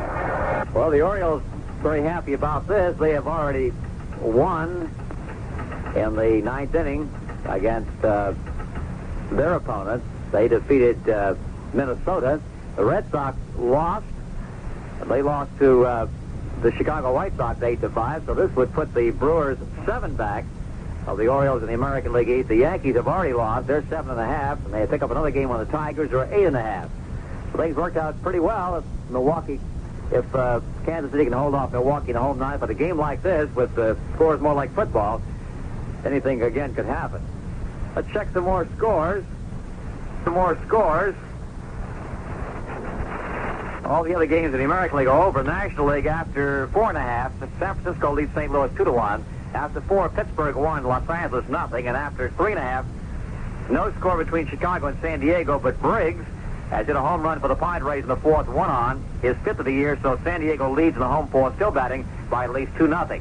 More on the trade we mentioned earlier between the Yankees and Padres. New York traded veteran outfielder Jay Johnstone, San Diego Padres, for minor league right-hander Dave Warmeister. In addition, the Yankees dealt catcher DH Cliff Johnson to Cleveland for reliever Don Hood.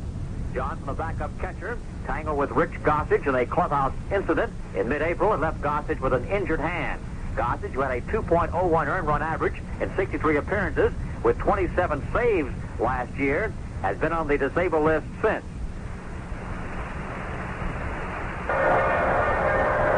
We go to the bottom of the ninth, 14-11 in favor of the Royals. The Royals got 8 runs in the top of the ninth. Marty Patton, a former Brewer, will be the new pitcher. Jamie Quirk is catching. He has been for 4 innings now. George Scott, who's been playing at first, will play third. He has played third. In fact, when he came up to the Boston Red Sox, he did play third base. Pete Lecoq is at first, Washington at short, White at second. The outfield remains Wilson in left, Otis in center, Collins in right. Royals, I just think it's incredible, have not received one single base on balls in this game. So they have had to manufacture their 14 runs with 21 hits. The Brewers have made 1 error, but that's giving very little away. Listen to this. The Royals have 18 singles, 1 double, and 2 home runs. And the 2 home runs, both hit by Willie Wilson, both 3-run home runs.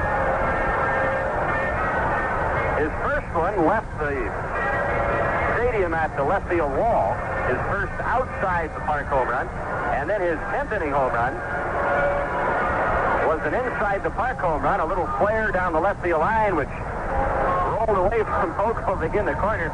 And I wish you could have seen Willie Wilson circling the bases. You know, we thought he went around the bases fast when he hit that inside the park home run against the Yankees last Saturday afternoon. Well, he did. But you should have seen him go around the bases on this one tonight.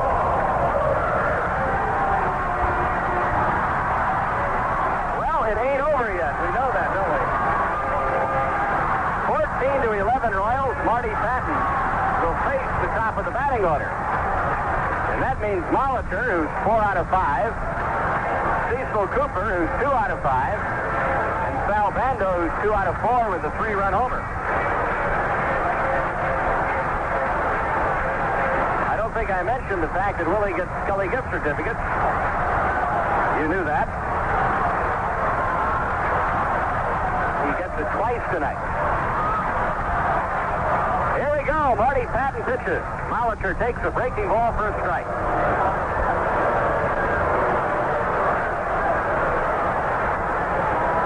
Most of the fans departed in the 8th inning. Here's the pitch. Bunted foul by Molitor. They're trying to take advantage of George Scott. But the count now is 0-2. Scott at third, Lecoq at first, Jamie Quirk the catcher. The Brewers have had just 2 hits since the 4th inning. They got 3 runs in the first, 1 in the second, 2 in the third, 5 in the fourth, and they thought left the Royals for dead. Fly ball, right field. Now Collins can't find it. Now he makes the catch. He was having problems with the light. And finally, he found the ball and made the catch. 1 away. Here's Cecil Cooper.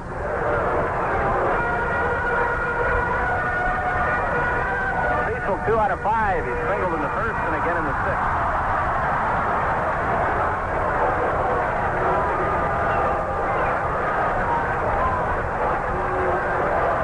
Given by Jamie Quirk.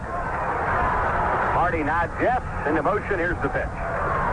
Breaking stuff is low. 1 ball, no strike.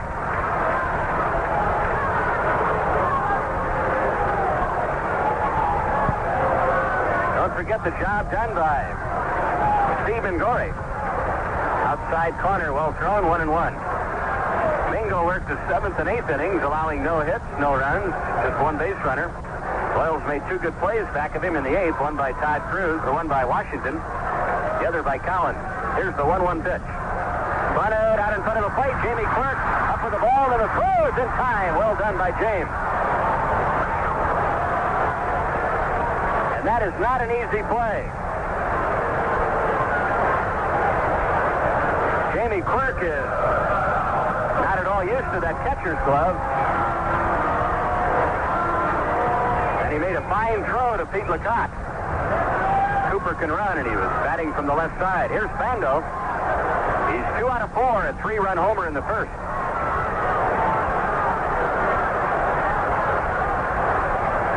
Marty Patton's breaking ball is strike, 0-1 to Bando.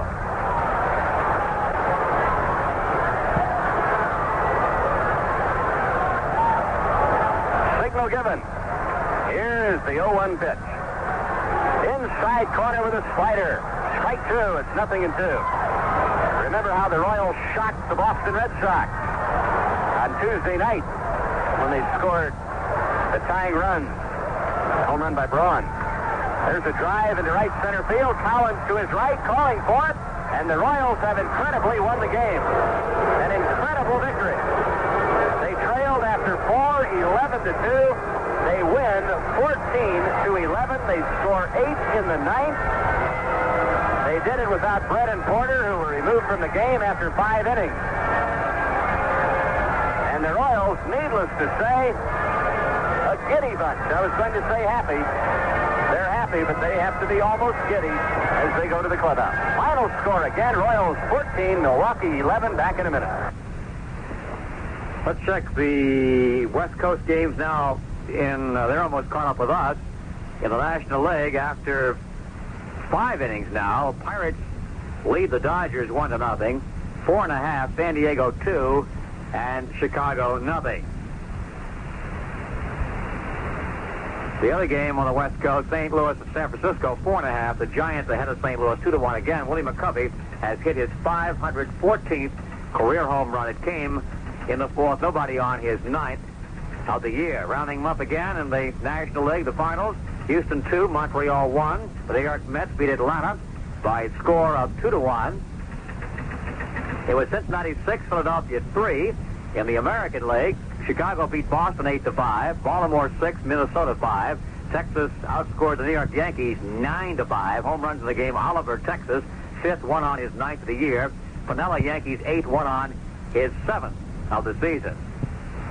Toronto blanked Oakland 6-0. Cleveland defeated Seattle 13-3, and California nosed out Detroit 8-7. Second straight loss and as many tries for the Bengals' new skipper, Sparky Anderson. And this game, of course, the heartbreaker for the home team, Milwaukee, after leading 11-2 after 4 innings of play, were beaten by 3, 14-11. Let's go back for a minute or so for the wrap-up as we return to County Stadium, Milwaukee, Wisconsin. Well, Fred, you may watch a lot more baseball before you see an incredible comeback like the one tonight. Just a miraculous, incredible. You think of a lot of adjectives that you might apply, but all in all, 8 runs in the 9th add up to a 14-11 victory. The Royals trailed, as we said, after 4 with a score of 11-2. And the Brewers had left them for dead and rise from the ashes they did. Yeah, the Brewers weren't the only ones that left them for dead. I'm sitting here, I've seen it, I believe it, but it hasn't even begun to sink in yet, Denny. It's everything that you said it was. Boy, a couple of thoughts about this ball club. First of all, about their integrity and their courage. It's been so easy to quit tonight. And I've read those letters to the editor, and I've heard those phone calls to the station complaining about the Royals. I really don't care to read or hear any more about them right now. And nobody knows what's going to happen from this point on, but if there is to be a turning point in the season, the Royals have been kind of lolling along. And this broadcast was authorized on the rights granted by the Kansas City Royals and Milwaukee Brewers. It was intended solely for the entertainment of the AFRTS listening audience. Any publication, rebroadcast, or